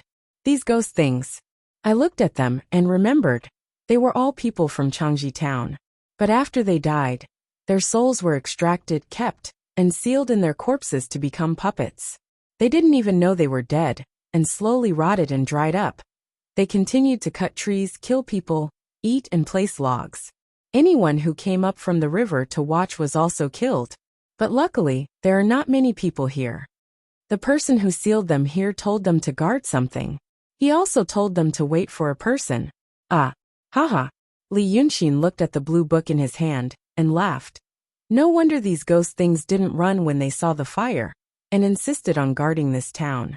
So I have to take a good look, and see if it's the work of Daotong or Kenzo people. Such a great ability, to be able to leave so many ghosts in the world of the living. It's really like a human. After saying this, he reached out his hand and crushed the neck of the last corpse. So the bones in front of him were already piled up to his knees. Found it. But recently there was one called Lu Gongjiao. He came here half a month ago, but he was surrounded and killed by these ghost things. He turned to look at Yu Meng. Lu Gongjiao, isn't this young master Yu's teacher? But it's reasonable. Martial arts masters were dealing with people, not dead ghosts. And there were so many dead ghosts at that. If young master Yu wants to wait here, then your teacher will have waited in vain. Yu Meng's eyes widened. Dead? My teacher is dead. But Li Yunxin didn't care about his surprise. He turned around and stood up straight, looking at Yu Meng seriously. This group of dead ghosts kill anyone they see. But the three of you came here safe and sound. In other people's eyes, these dead ghosts all look like dried up bones, but you can't see it. So young master Yu, who are you? Yu Meng was stunned. Wu Su and Lily also opened their small mouths, looking at their young master in surprise. After a while, Yu Meng opened his mouth. How would I know? I heard someone talking to me. Who? Li Yunxin immediately asked. I don't know, it's just in my head. Yu Meng frowned and hit his head. Because of this, he accidentally fell off the wall. Wu Su and Lily screamed, and hurriedly jumped down to help him. But the two girls reacted a little slower, because of their shock. Yu Meng tumbled and fell into the pile of bones in front of Li Yunxin, stirring up a cloud of smoke. The two girls frowned, gritted their teeth, and came over to help him up. That Yu Meng hit his head again unaware. It told me something. It seems like I remembered it myself. And told me to come to Changji town, to find me. Although he didn't look like he was in pain, he was thinking very hard. Li Yunxin looked at him carefully, and felt that he wasn't faking it. So he took a deep breath, and used his sword fingers to wipe his eyes. His black and white human eyes instantly turned into the golden eyes of dragons. Then he scanned the ground in all directions. When I came here, I felt that there was something wrong with the earth chi here. As he looked, he walked slowly. The iron chain in his hand rattled, and everywhere it went, the flames were quickly extinguished. So there's an array hidden underground. This array. Good heavens. But his sigh was like winking at a blind man. If Lu Laodao was here, he would know that Li Yunxin had always been good at setting up arrays. Not only was he good at it, but he also set up unimaginably large arrays. And this array actually made him sigh. Good heavens! What kind of amazing array was this? Chapter 345. Li Yunxin sighed. With a flip of his hand, he took out a pen and paper. But this paper was not an ordinary paper. It was a magic paper used to write talismans. It was only the size of a palm, but it could be extended to a very large area with divine sense. This item was either for the new disciples, or for the Almighty, with extremely high cultivation. The new disciples couldn't control their own spiritual aura on the talisman paper, so they needed this thing. It was like a child learning to write big characters for the first time. So the junior disciples made the talismans bigger. But in this kind of magic paper that could be extended by divine sense, when the divine sense withdrew, it would still be the size of a palm, so it could be used. This thing, in Li Yunxin's eyes, was like a picture of his previous world. It was the same principle, enlarging it and writing on it, and then retracting it. When almighty beings with extremely high cultivation bases used this magic paper, they would need to construct an intricate and complicated formation. This kind of formation might be layered on top of each other. Every stroke in turn would contain one or two small formations. Without this magic paper, it was almost impossible to make it. But the cultivators in the middle were already skilled enough to make a Dao field in a snail's shell. But they didn't have a better skill to make an extremely complicated formation, so they couldn't use it. Now that Li Yunxin took out this thing that he plundered from Cheng Kongzi, it was naturally for a powerful cultivator to use, for the first time in his life. Compared to this kind of delicate and complicated formation, he seemed to be better at, and preferred the bold and unconstrained formation, such as using mountains and rivers as a formation. But tonight, the thing under Changji town wasn't something he was very good at. So he decided to give it a try. When he spread the magic paper in the air and picked up the brush, Yu Meng held his head and asked, "What are you doing?" Li Yunxin picked up the brush. The pale golden magic paper in front of him suddenly became infinitely large in front of his eyes. It was almost able to cover the entire Changji town. But this feeling was only his own feeling. He turned to look at Yu Meng, and saw that he was still an ordinary person. This kind of experience was hard for mortals to imagine. So he put down the first stroke. First, he used cinnabar to draw the first layer on the paper. There were many red dots on the magic paper like red stars in the sky. Li Yunxin put down the brush so fast that his arm turned into a blur. In just 2 breaths of time, this palm-sized piece of magic paper was already filled with densely packed red dots. From Wusu and Lily's point of view, this piece of paper was already red. But this was only the first layer. Li Yunxin was trying to simulate and restore the original structure of the huge formation under Changji town. Then he put down the brush and let out a long breath. The scorching airflow turned into an arrow-like white mist in the air. When I was in the city of Wei, I heard that when young Master Yu was born, there was a strange phenomenon. It was as if he had been possessed by a deity, and he helped your father take control of the unstable Yu family, ultimately becoming a superpower in the kingdom of Qing. I also heard that after young Master Yu grew up, he was struck by lightning one day. Then, he turned his head and started drawing the structure of the second layer of the formation. I also heard that after young Master Yu grew up a little, he was struck by lightning one day. Lily didn't even think, and stood in front of Yu Meng. I also heard that after young Master Yu grew up, he was struck by lightning one day. Lily didn't even think about it, and stood in front of Yu Meng. That's just a bunch of servants gossiping. Lily didn't even think and stood in front of Yu Meng. This is just the gossip of the servants. Li Yunxin was writing on the paper when the tip of his brush moved slightly. The little sister wanted to return to her young master's side in a panic, but she found that no matter how she sprinted, she was still walking in the same place. The 2 girls panicked and wanted to return to their young master's side, but found that no matter how fast they ran, they were still in the same place. Then Li Yunxin glanced at Yu Meng. The 2 girls are really loyal and cute. So young Master Yu, is this true or false? Yu Meng opened his mouth slightly, and looked at the two sisters, then at Li Yunxin. It's true. Li Yunxin took a step back and narrowed his eyes. He stared at the magical paper in front of him. Then he looked at the ground. He seemed to be comparing notes. Then he walked forward again and used his brush to change a few points. However, in Yu Meng's eyes, he had only added a few more strokes on the paper that had already been dyed crimson by him. Tell me about it. Li Yunxin picked up his brush and began to draw the magical third layer. Yu Meng frowned and let out a long sigh. All right, that's enough. Okay, I know you are suspicious of me, but I am thinking too hard. I didn't do anything to harm you. If you want to know, I will tell you. I was conscious when I was born. I can recognize people, remember things, and can speak. It's like the current me has suddenly been reincarnated into a child's body. Yu Meng looked at Li Yunxin. This is the truth. If you want to laugh, just laugh. But the truth. But Li Yunxin didn't laugh. He didn't look at him. He continued to stare at the magical paper, his hand continuously drawing.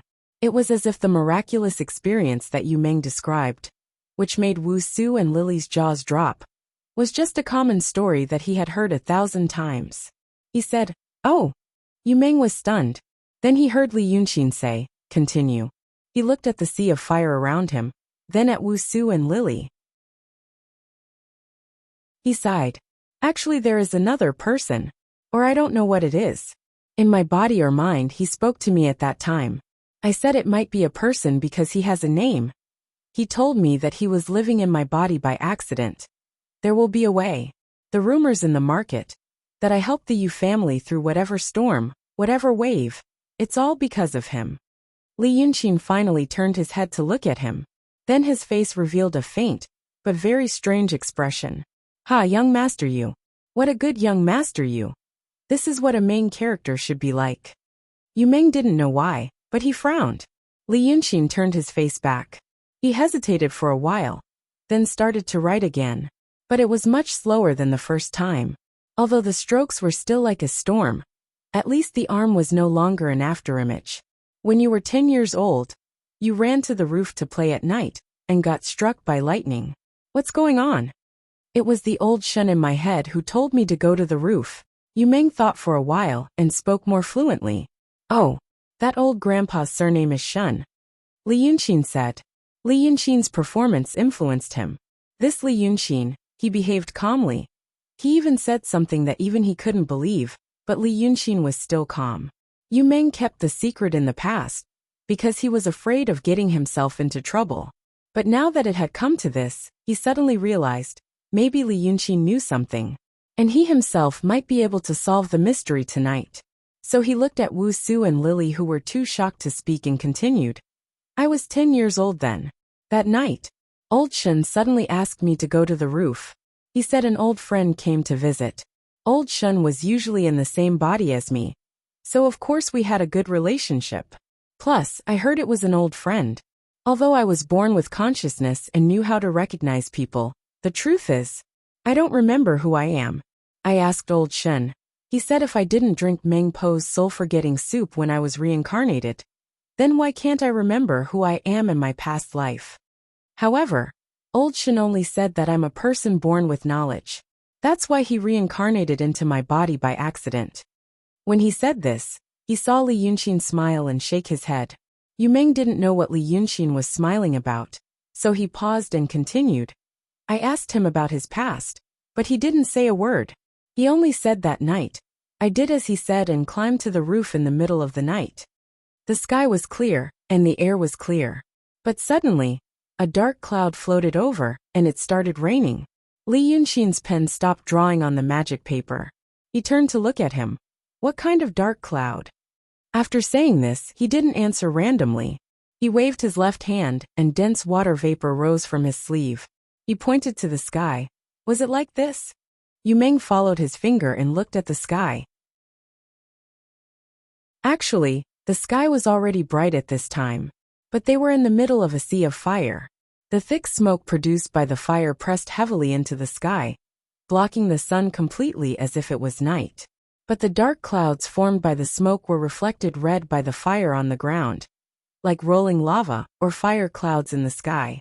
And under these fire clouds, Yu Meng saw a green dark cloud. It was lower than the smoke. He was stunned for a moment. Then he widened his eyes and looked at Li Yunxin. Yes. I remember it clearly. That night the cloud was very low. It seemed like it could be reached with one's hand. And it floated over suddenly. Then, the old Shun in my head was talking to someone in the cloud. But it wasn't really talking. They didn't make a sound. I could only hear a few words in my head. I still remember. The person in the cloud said that old Shun was too ostentatious and would be found by them. Old Shun said time is running out, and we should take a risk. I can roughly remember these two sentences. Yu Meng started to frown, because he felt that his head was starting to hurt again. The pain was so bad that it felt like it was going to split open. But he clenched his teeth. Then the two parties seemed to be annoyed. The person in the cloud struck down with a lightning bolt, and old Shun disappeared for a few years. Li Yunxin paused, the tip of his pen hovering over the paper.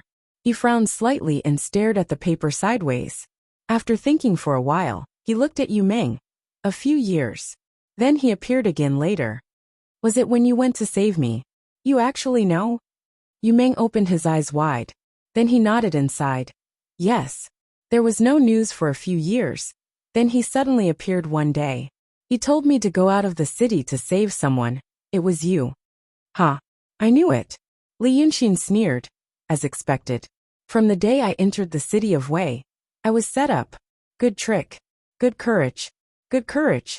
What happened after that? Yu Meng frowned even more. That was the only time.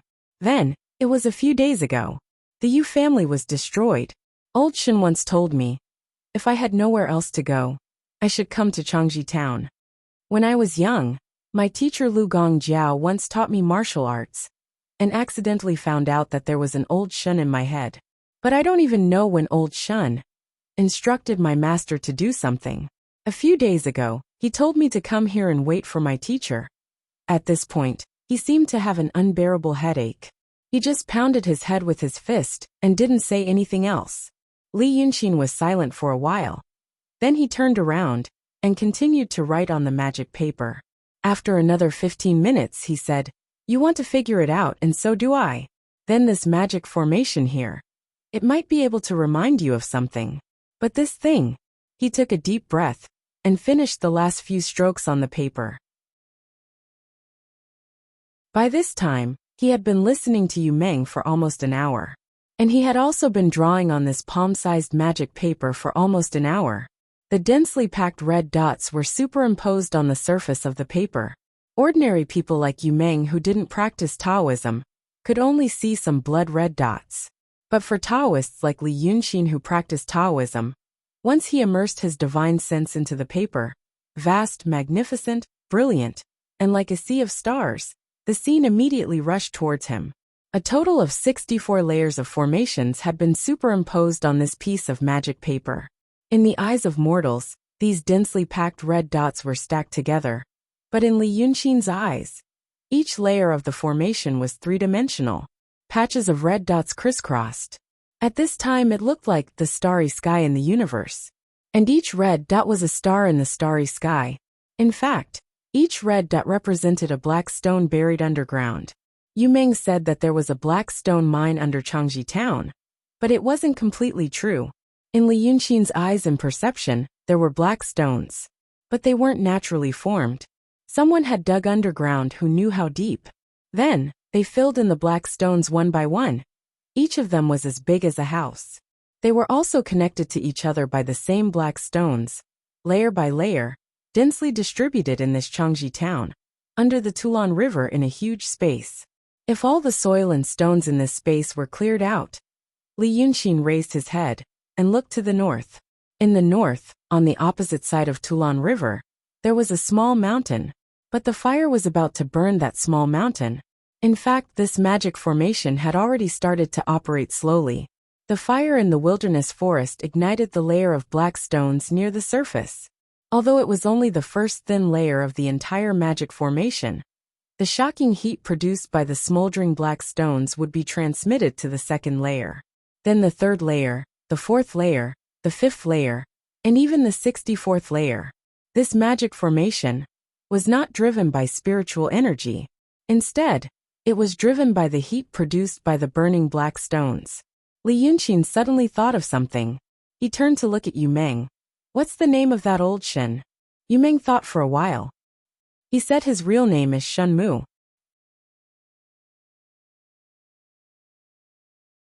Chapter 346. Shen Mu. Li Yunqin frowned slightly and repeated the name. He did not seem to have any impression of it. Therefore, he refocused his attention on the composition of the formation on the magic paper in his hand. He could not understand what this formation was used for and how it worked. This formation did not seem to belong to Daotong, Kenzo, or the painting sect. It had a shocking simplicity. It only relied on countless repetitive dots to connect and used pure heat to operate. In terms of state, the state of this thing was actually slightly higher than the Taoism of the three sects. However, because Li Yunqin did not understand what would happen once it was fully operated, he tried to draw this composition first, and then slowly find out the principle of operation. However, he searched for a quarter of an hour. A quarter of an hour. In a quarter of an hour, Li Yunqin could learn an unfamiliar dharma of the true state, and he could understand the key to enter the true state from the transcendent state. But he still did not understand the meaning of this formation. Therefore, he hesitated for a moment. In fact, this formation could be used by him. He had been hiding in the wild forest for the past few days, running around with the help of the towering fire to make a formation. However, compared to the precision and meticulousness of the black stone formation, his formation was rough and bold. And because it was rough and bold, it had a high tolerance for mistakes. There were many things that he could use. For example, this black stone formation. When it was operating, it would attract the chi of fire between heaven and earth. This place was next to the river. When the chi of fire and chi of water intersected, it would produce thunder. He could actually borrow this black stone array and use it as the key to his own array formation. This was the last place he needed to build. If he could borrow this formation, he could save 6 days of effort. 6 days. Right now, all the Taoist priests and swordsmen in the world were looking for him. How many incidents would happen in 6 days? However, he was not sure if this formation would go wrong in the future after he borrowed it. This was one of the rare times when Li Yunqin was uncertain. He thought about this for a long time. In the end, he sighed and turned to look at Yu Meng. If I'm not wrong, then Shen Mu called you here to activate the formation. Now, the array has started to operate, but I still haven't figured out what it looks like when it's fully activated. Based on the current speed, this formation will only be fully operational after 5 days. He frowned again. Looking at you now, you still look harmless. But I don't know what you'll remember in 5 days, and who you'll be. I don't have time to stay here for too long. So, what do you want to do now? Yu Meng hesitated for a while and said in a low voice, I want to remember. The blood feud of the Yu clan. His words were suddenly interrupted. A voice from the heavens interrupted him. Suddenly, a continuous buzzing sound came from the fiery clouds above their heads. It sounded like someone had pressed half an iron ruler on the table and flicked it. The sounds came one after another, and in the end, the clouds were shaken to the point that they started to tumble, and countless small clouds poked out. A loud shout came from the fiery clouds. Li Yunqin, you've cruelly harmed lives and committed a heinous sin. Where can you escape to now? As soon as the voice fell, another buzzing sound came from the fiery clouds. The fiery clouds in the sky rolled down. There were actually hundreds of cultivators riding on the clouds, surrounding Li Yunqin and the entire Changji town.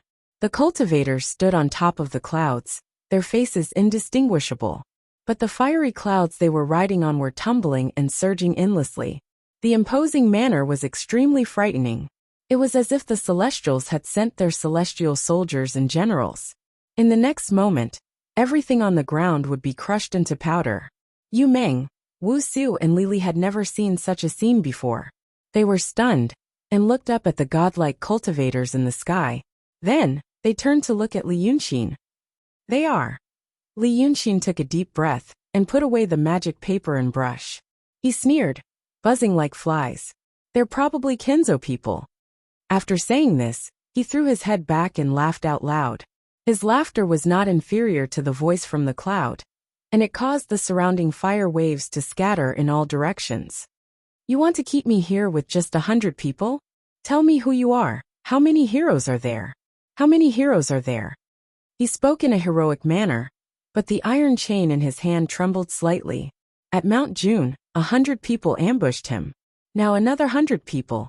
But now these 100 people dared to show themselves. It seemed that their cultivation was much higher than before. Moreover, they were Kenzo. The swordsmen of the Kenzo were not as exquisite as the Taoists, but they were more powerful. He had to be an idiot to stand here and let them attack him. Thus, he already had a plan in his mind. Find the right opportunity to numb them. Then he made a feint, turned around and fled. As for this Yu Meng, he would stay here. This kind of person was born with a clear mind. He even had an old grandpa in his head. With this kind of main character template, his luck wouldn't be too bad. Moreover, there were two girls who liked to laugh beside him. The cultivators in the clouds didn't seem to be very angry after hearing Li Yunxin's arrogant words. It was the same loud and clear voice from before. Kenzo Lingshu Sword Sect, Chuliao Sword Sect, Lingguang Sword Sect, and Wuyan Sword Sect. We are here to kill the devil. Devil, can these people keep you here? Li Yunxin laughed loudly. I thought it was some high-class stuff. So it's you guys who are inferior. Lingshu Sword Sect, Sect Leader Mingjinzi. I killed most of your disciples.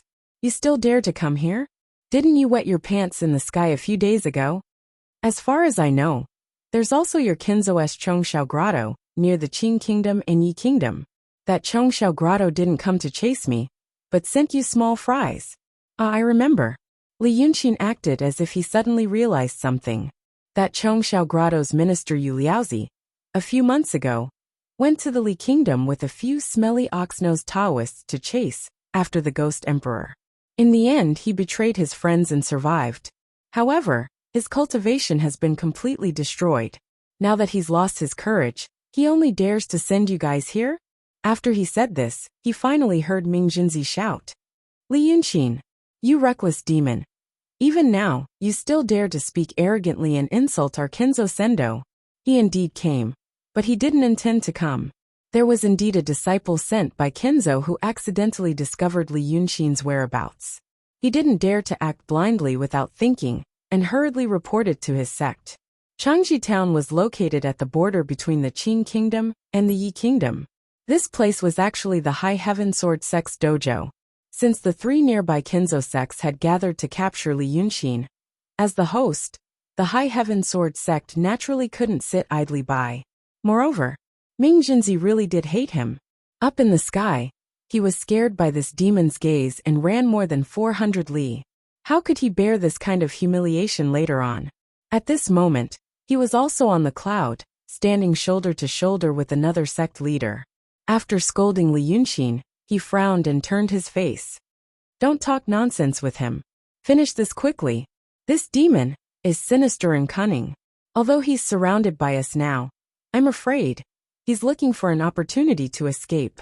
If we let him go this time, there will be endless trouble in the future. The person beside him was the sect leader of the Five-Sword Sect, Jing Guangzi. This sect leader looked to be a middle-aged female cultivator with a dignified appearance. The mountain dojo was in the northwest of the Yi Kingdom, facing the Li Kingdom. Hearing Mingjinzi's words, she sneered. The four sects are all out. Where can he go? And this time, I brought two things that can guarantee that he won't be able to escape even if he doesn't want to. Saying so, she flicked her sleeve and an item appeared in her palm. This item was round and shiny. It looked like a transparent glass, but golden light flowed inside. Upon closer inspection, it was actually countless small swords. Mingjinzi didn't recognize this item and only frowned. What is this? Jing Guangzi laughed. Oh. Senior Mingjinzi's dojo is in such a remote place like the Yu Kingdom, and you don't often go to the Cloud Mountain, so it's normal that you don't recognize this item.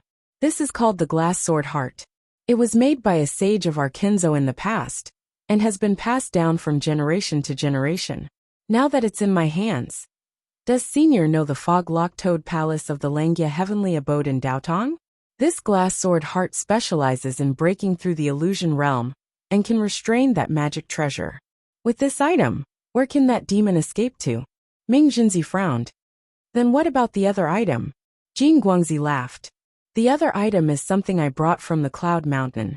After saying this, he stared at Ming Jinzi for a while. Senior brother said that previously when Cheng Kongzi was chasing Li Yunxin, he tossed out the corpses of the two demon generals under him before he was counter-killed. Then, this Li Yunxin is actually a demon that values comradeship? Ming Jinzi was slightly startled and immediately said, Junior martial sister, don't think too much. That Li Yunxin killed Cheng Kongzi in rage. Not because of comradeship, but because... He paused. But because of the powerlessness of being unable to control the life and death of the demons under him, which made him furious. These two things sound similar, but they're not the same thing. Jin Guangzi listened to his words and sized him up strangely. Then she laughed. Where did senior martial brother hear this strange reasoning? What is unable to control? Does senior martial brother know what that Li Yunxin is thinking in his heart? Ming Jinzi said seriously. Junior martial sister, don't take it seriously. Jin Guangzi shook her head and raised her hand to interrupt him. I know senior martial brother, you're a little afraid of that Li Yunxin. But senior martial brother, don't forget. We sword cultivators first cultivate sword's courage. If senior martial brother's sword's courage is gone, how far are you from falling into the demonic path? As for what that Cheng Kongzi did before, alas, he found the right method by accident, but used it at the wrong time. Jin Guangzi put her hands behind her back and looked down. She saw that Li Yunxin was standing in a sea of fire and saying something to the other three mortals. She smiled faintly. The demon general under Li Yunxin, regardless of whether he cares or not, will always be useful. Why did this Li Yunxin make the seniors of the Heavenly Passage and school return in defeat? Because he's both a demon and a cultivator. This is his advantage, but it's also his disadvantage. The nun narrowed her eyes slightly. He has to have a Tao heart. He'll always have the tribulation of desire. Even if he didn't have it in the past, we'll slowly make him have it now. Kill his family, kill his true love, destroy the things he cares about one by one, and see what happens to his inner demon. When that time comes, he'll definitely destroy himself. Finished speaking, Jin Guangzi raised her hand and threw the glazed sword heart into the sky.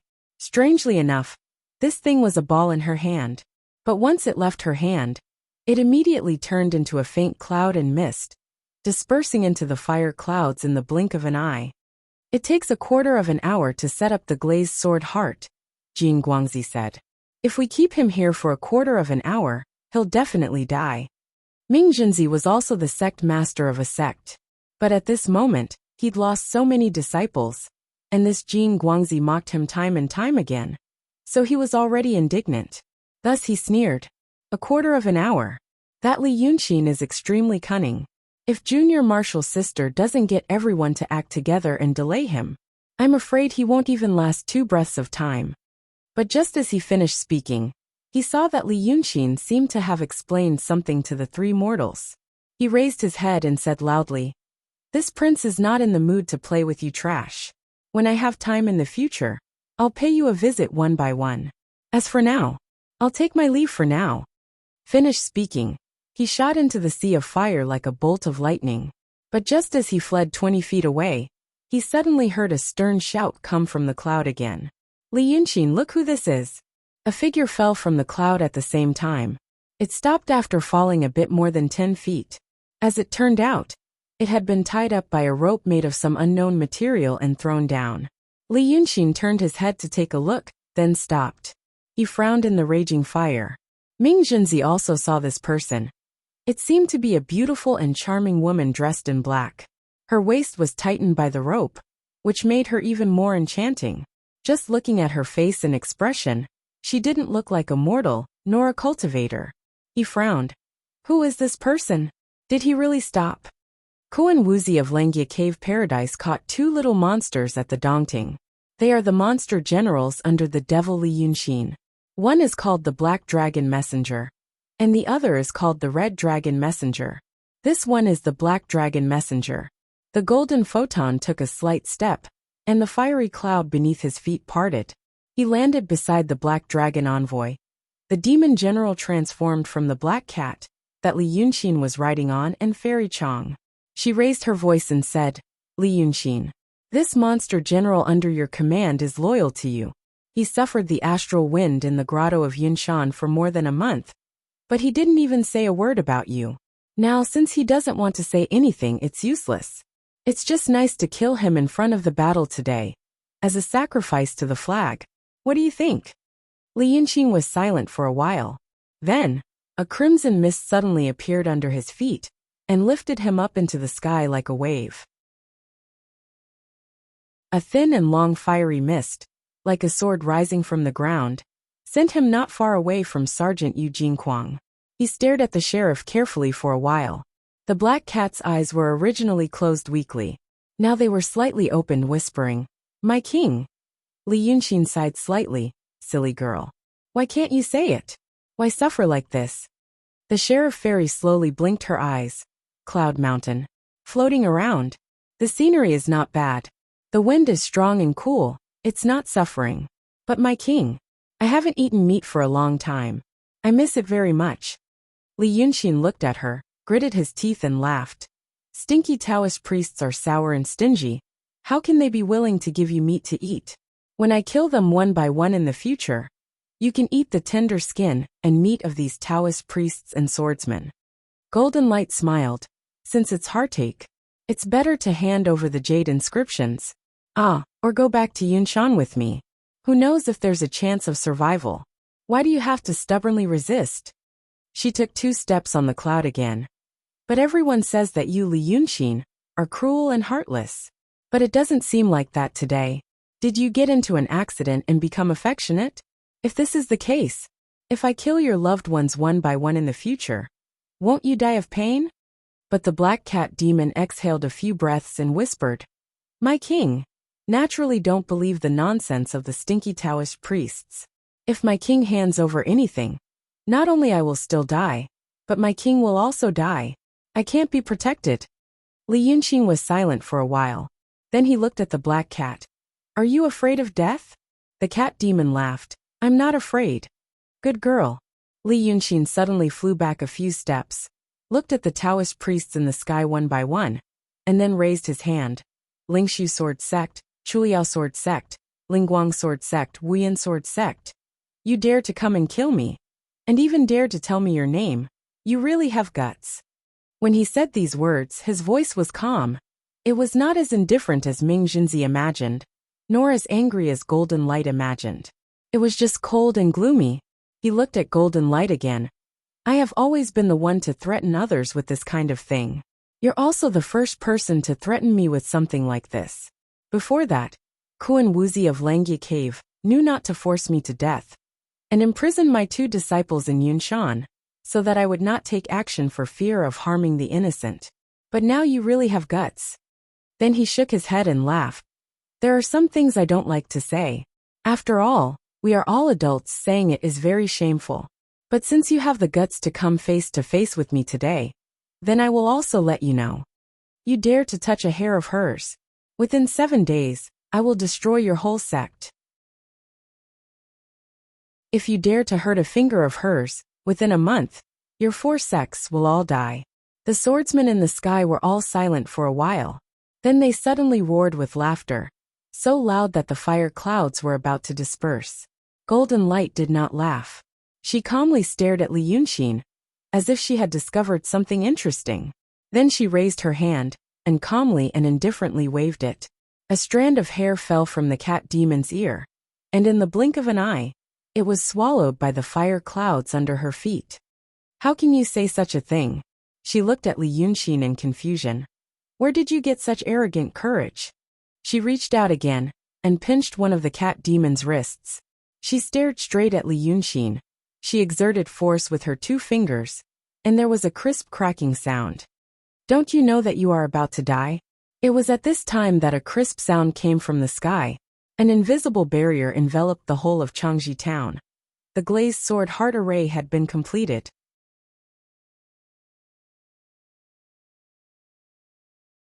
Chapter 347. A quarter of an hour.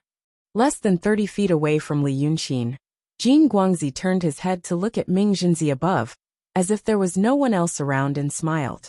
Your biggest mistake in the past was to mistakenly believe that this Li Yunxin was cold and heartless. But a truly cold and heartless person would never emphasize this point. For example, you and me. So to kill him, you have to use emotion. These men don't understand you, but I can see through you. The Taoist nun turned her head and looked at Li Yunxin. Then, she pointed a finger at the cat demon and said softly, "Cut." A small golden sword suddenly formed above the cat demon's head, and then fiercely pierced down.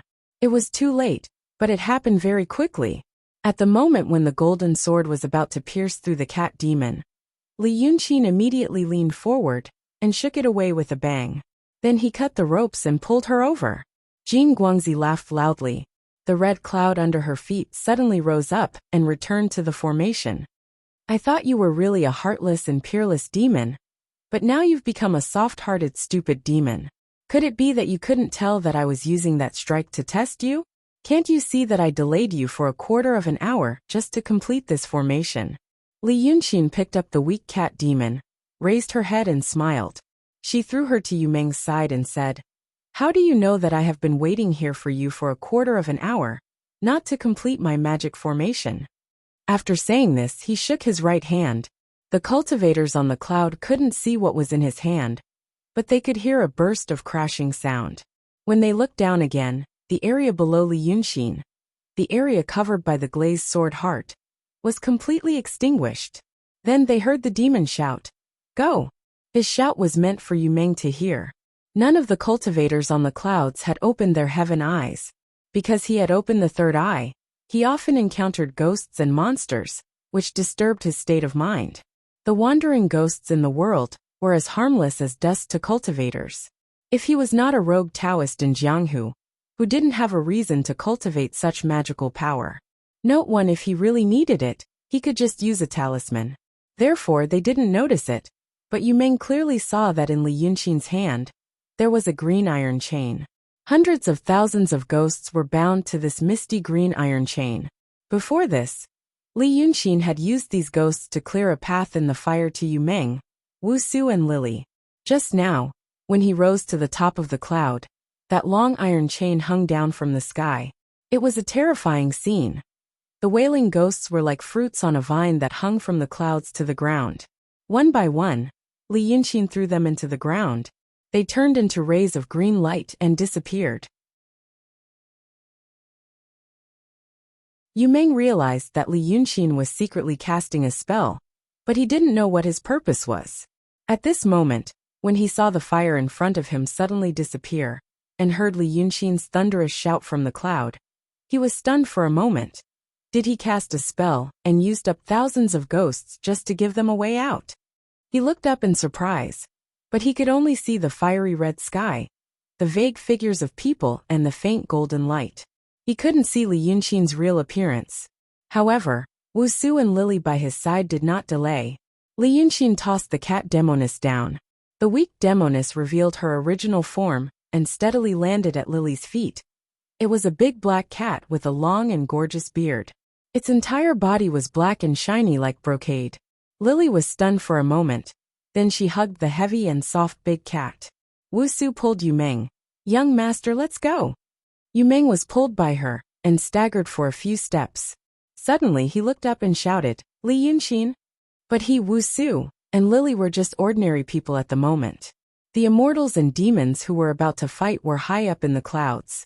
How could they hear his shout? In the next moment, a series of thunderclaps suddenly erupted in the sky. Li Yunxin had revealed her dragon form, which was 1,000 feet long. She leaped through the clouds in thunder and pounced on the swordsman above the clouds. When Qi Wen's real body appeared, the air blast caused the low-pressure fire cloud to shake slightly. With just a few movements of his body, the ferocious dragon head had already reached the top of the cloud. The space covered by the magic treasure glazed sword heart was huge. The whole Changji town and a long stretch of Tulan River was covered. Ordinary people would need at least a quarter of an hour to run from one end to the other. However, Such a space was like a small fish tank to Li Yunxin, who had revealed her true form. He circled around the inner wall and raised his head again. It spat out a burst of vigorous and shiny purple gas. And with a boom, it exploded in the sky. Countless electric snakes spun and spread out. The upper half of the glazed sword heart's magic shield was almost plowed by the lightning. The cultivators at the top of the cloud with lower cultivation levels fell from the sky like dumplings. They didn't even have the chance to struggle, because the dragon's 9 heavens thunder fire had burned them in an instant. After his fierce attack, the fire cloud lit up with all kinds of mysterious lights. The cultivators had taken out their protective magic treasures and released a dense number of flying swords, all of which struck the gigantic dragon's body with a series of clanging sounds. However, the golden light was standing next to Mingjinzi. She quietly squinted and watched Li Yunxin deal with the Taoists, but didn't make a move. Look.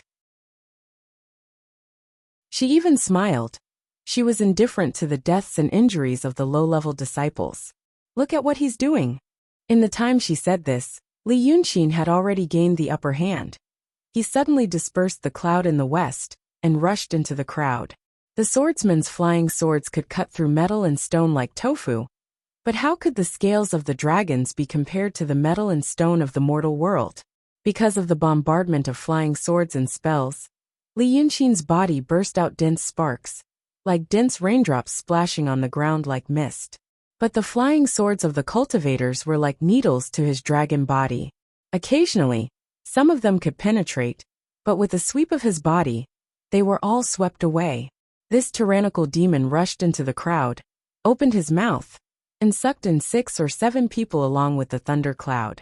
With a bite and a close, he chewed them to pieces. Then with a loud bang, he turned into a large cloud of blood mist and spat out, blasting a series of disciples riding on flying swords into pieces. Carrying the wind and thunder with it, it swam to a place where the crowd was densely packed. The scales suddenly opened and closed, and with a series of loud kacha, there was another explosion of thunder that filled the sky, and another 8 or 9 unlucky people, who couldn't dodge in time, were killed. The dragons with strong bodies were like fierce tigers rushing into a flock of sheep. In just 2 breaths, they killed to their heart's content. Then, they turned around and rushed down, quickly breaking away from the battle and pouncing on the other side. But there were still high-level swordsmen with higher cultivation in the crowd. Just a few hundred feet after he descended from the cloud, a dark and heavy flying sword hit among the broken limbs and chunks of flesh that rained down like raindrops, hitting the dragon's neck right in the middle. Almost no sound was heard, and there were no sparks or electric sparks like when ordinary flying swords hit his body. The black sword silently sank into his body, and in the blink of an eye, it pierced through his body. When it went in, no wound could be seen, but when it came out, a terrible big hole immediately exploded on the dragon's neck, and the dragon bones with golden light flowing inside could almost be seen. Li Yunxin's body suddenly trembled, as if he was in extreme pain, and with a loud bang he flew up into the sky. But at this time, the protective barrier of the glazed sword heart played its role. No matter how high he flew, he was stuck at a certain height. From the wound on his neck, the golden dragon blood really sprinkled down like a huge waterfall. Once it was poured on the fire cloud, it immediately burned with a loud bang. If it was not poured on the cloud, but on the person, that person let out a short scream, and was immediately corroded by the golden blood into white bones. After being seriously injured, Li Yunxin let out a heaven-shaking roar. Immediately, 2 golden flowing lights appeared beside him. It was a protective formation formed by the 2 golden deities. He fiercely dived down again. Staring at the cloud that shot out the black sword, he shouted, "Fight!" But this voice, it sounded like it was not made by him alone. But at the same time, there was another rough, bold and unrestrained male voice. After this shout, in the void in front of Li Yunxin, an incomparably huge and powerful man suddenly appeared. This man's body was cold, and he had a dignified appearance. His pair of eyes emitted cold stars, and his 2 curved eyebrows were like brushed paint. Looking at him, he actually had an awe-inspiring aura that even 10,000 men could not defeat. Right now, this huge human figure was in the sky, and one of his fingers was as big as a human. It really looked like a god from the heavens had descended to the mortal world. Indomitable and indomitable. Once this huge human figure was formed, the cold light in his eyes shot straight at the cloud, and then he shouted angrily, "Where's the wine?" With this extremely deep and powerful roar, he raised his fist, that was as big as a small mountain, and fiercely smashed it. The swordsman immediately knew that Li Yunxin had used a horrifying spiritual treasure. However, as soon as this man appeared, the hiding place of the person who had injured Li Yunxin also lit up with dazzling spiritual light at the same time. A solemn and majestic voice chanted a spell. "Where are all the gods on duty, the guardians of the myriad realms? Under the order of Patriarch Wanjun, come quickly and help me." Every time the cultivator chanted a god's name, a huge golden light incarnation appeared. Although these angry golden light deities were only half the height of the stalwart man, their bodies were surrounded by treasure light, and the sabers and spears in their hands were awe-inspiring. They gathered into a formation with 8 sides and 6 arrows, and they swarmed forward to block the man's fist. However, boom! These gods were shattered by this man's fist, and they turned into flowing lights that scattered in all directions, as if they were made of paper. The person hiding behind the cloud immediately chanted another spell.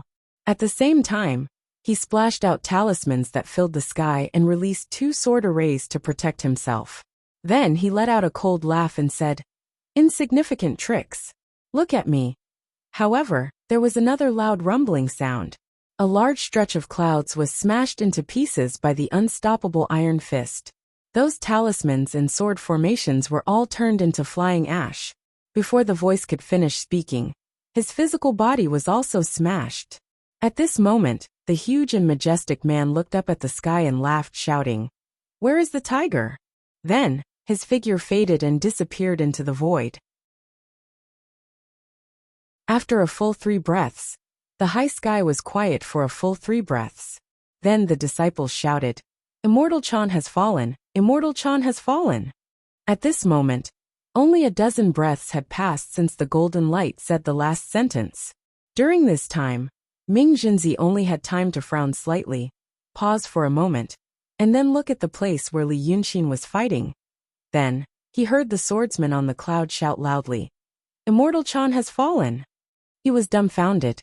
In just a dozen breaths, on the scorched ground that was still emitting green smoke, the 3 people who were shouted at by Li Yunxin to go only ran a few dozen steps. That immortal Chan of Chu Liao sword sect, a sword cultivator who was good at fighting, was killed by Li Yunxin.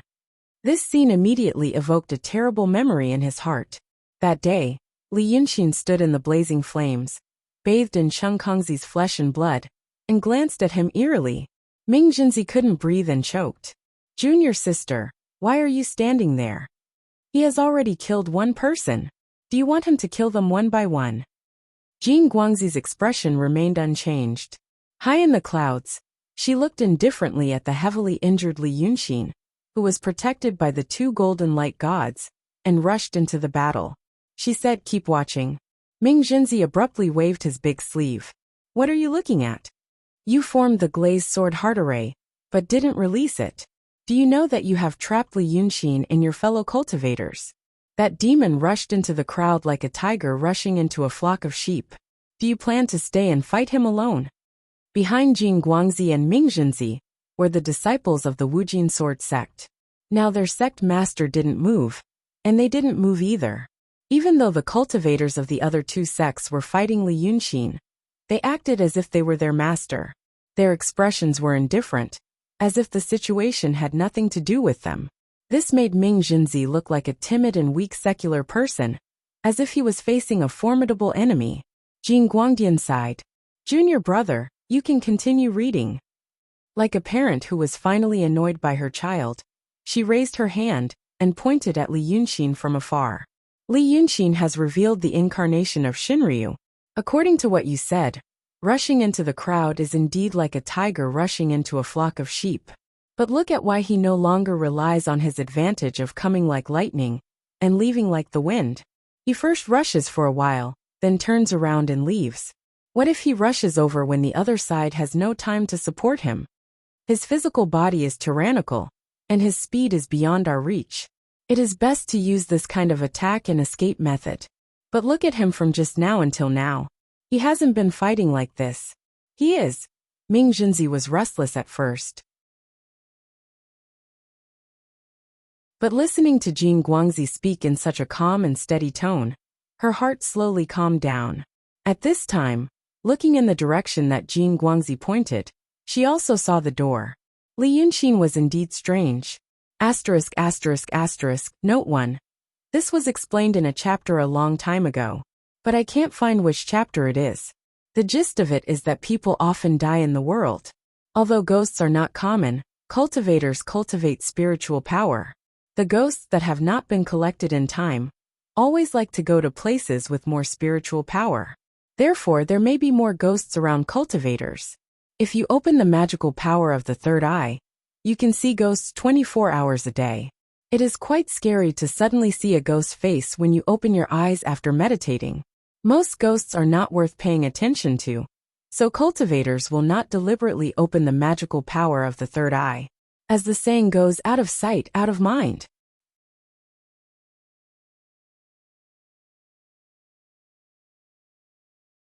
Chapter 348. He was a dragon with thick skin and fast speed. Logically speaking, the best way to fight was to keep a close eye on a small group and chase them until they were all dead. Then he would kill the others. But now, he was like a lion charging into a pack of hyenas. He ambushed here for a while, but before he could kill them all, he ambushed there for a while. It was as if he was afraid that he would miss something.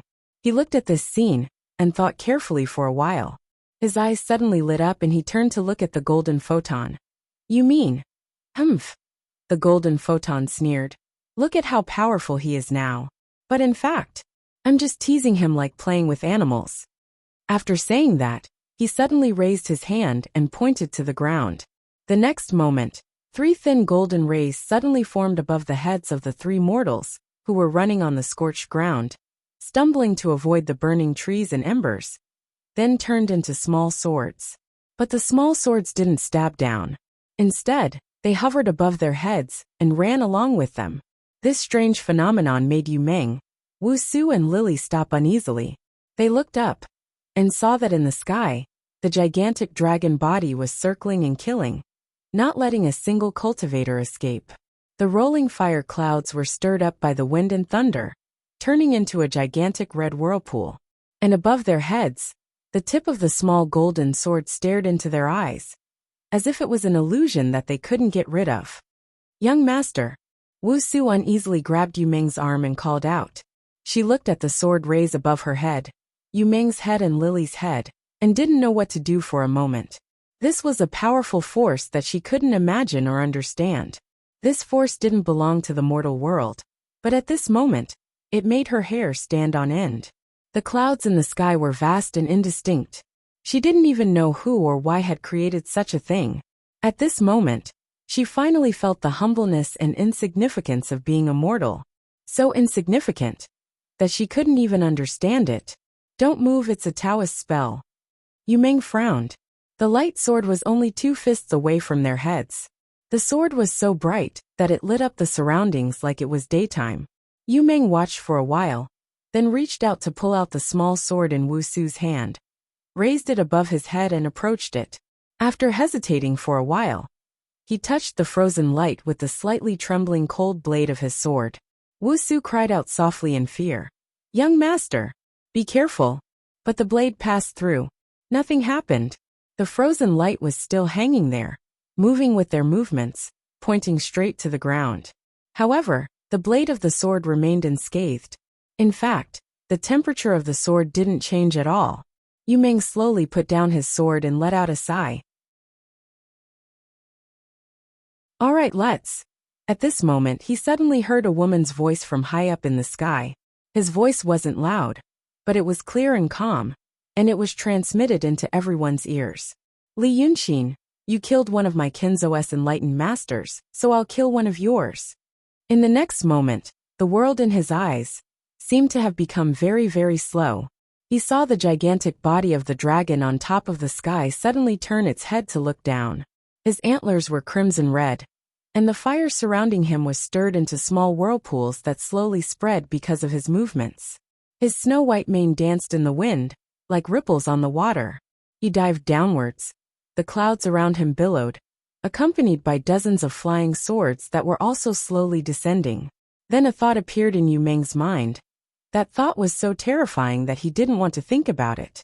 He turned his head because of this thought. But the entire world in his eyes was so slow that when he turned his head, he felt that the world was also spinning, causing him to feel suffocated, dizzy, and nauseous. Then, he saw the person beside him. Wu Su's eyes widened as he also looked at the sky. This little girl also heard the sound. She turned her head faster than Yu Meng. She stretched out her slender and long arms. Her lake green sleeves were flung open by her movements, and the edges of the sleeves trembled slowly like water, revealing a lotus root-like forearm. Her slender fingers spread open, and her light red lips also parted. Her last gaze was still on the top of Yu Meng's head. She stretched out her hand, trying to block for her young master the small sword on his head. Then, the world in Yu Meng's eyes returned to normal. The sword gleam on top of Wu Su's head suddenly disappeared. Then the girl's body, from head to toe, flickered extremely quickly for a moment. It was as if the dazzling radiance had retracted into her slender body, and then disappeared into the ground. She widened her eyes, stared at Yu Meng, and froze on the spot. Very quickly she also collapsed. A thin line appeared on the top of her head, but the edge of the line was burnt very smooth, and from the beginning to the end, not a single drop of blood flowed. Yu Meng hesitated for a while, then bent down and grabbed her forcefully. But her body had already become as cold as the sword gleam, as if all the heat had disappeared along with her life. Yu Meng seemed to hear Lily cry something, and heard the woman in the sky say something. As if through the top of his head, he saw the huge dragon's body sweep across, and block the dozens of sword gleams that were rushing down. But those voices and scenes were ethereal and illusory, like the illusory background of this world to him. Now there were only two slightly opened lips in his eyes. He thought there were probably still words like, "Young master, be careful," or "Young master, you're greedy for sleep again," or "Young master, you're so nice," or "Young master, check whether the tea is hot or not," or a lot of miscellaneous things that he didn't have time to blurt out. But in the end these things, along with those voices and scenes, all converged into a teardrop. It dripped down. Then something burst into flames beneath the ground. So you saw it. Jin Guangzi only glanced at the ground, then looked at Li Yunxin. He darted left and right, just to stop those people, to prevent them from hurting those 3-4 people. When I released this sword, he immediately went to save them. Ming Jinzi widened his eyes in disbelief, and was stunned for a while. This Li Yunxin, could it be? He has feelings, at least for now. Jin Guangzi revealed a slightly mocking smile. He's more emotional than us. How ironic. A demon. But it didn't seem to be like this in the past. Ming Jinzi frowned. It's said that in the past I always felt that something was wrong. I always felt that this might be his scheme. He's cruel and cunning. That's because you never thought of trying. Your brains have already rusted. Jin Guangzi stared at Li Yunxin. That demon seemed to have become fierce because of the girl's death. He was recklessly charging over here. But there were still 2-3 people on the ground. As he charged forward, he was worried about the mortals on the ground. And the cultivators knew his weakness. They besieged him, but from time to time, they would send people to the ground. This dragon's son acted as if he was putting out a fire and didn't care. He wanted to charge over several times, but was led back several times. Although he still had 2 golden deities to protect him, he still suffered 2 serious injuries. One of his 4 huge dragon claws had been broken, and even the clouds under him were not as dense as before. It seems that this Li Yunxin thinks that he is heartless, and he's also afraid that if he has feelings, others will see through him. Thus, he always considers himself to be cold and cunning. He sent many unrelated people to die, so that people will think that he cares about nothing. Jin Guangzi shook her head slightly. And you guys? Men. Cultivation. renouncing feelings and abandoning desires. Slowly, you don't even know what feelings are. And this Li Yunxin is a demon, and he also cultivates profound Taoist arts. So it's natural to think that he is also heartless. But in my 5 elemental sword sect, there are half male and half female. I've dealt with many matters of love between men and women over the years. These matters, I see more clearly than you. Ming Jinzi frowned and pondered for a long time, and finally sighed.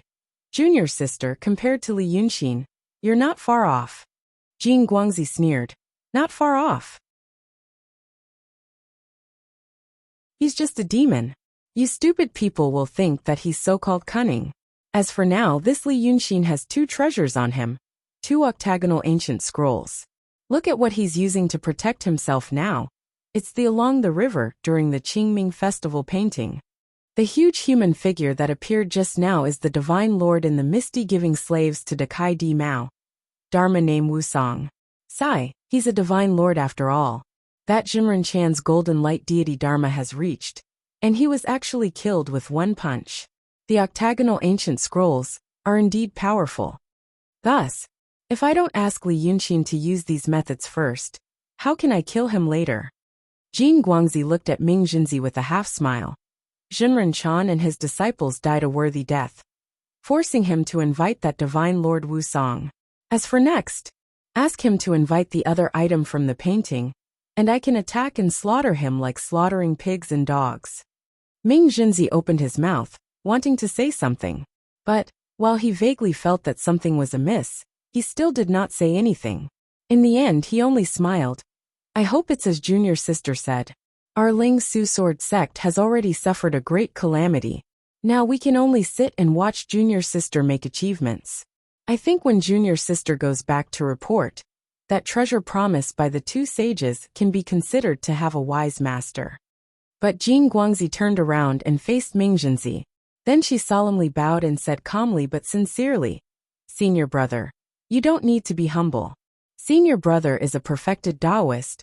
What kind of magical powers and methods do you have? And now that Li Yunxin. She stretched out her hand and pointed to the distant sky. There were fewer and fewer flying sword lights.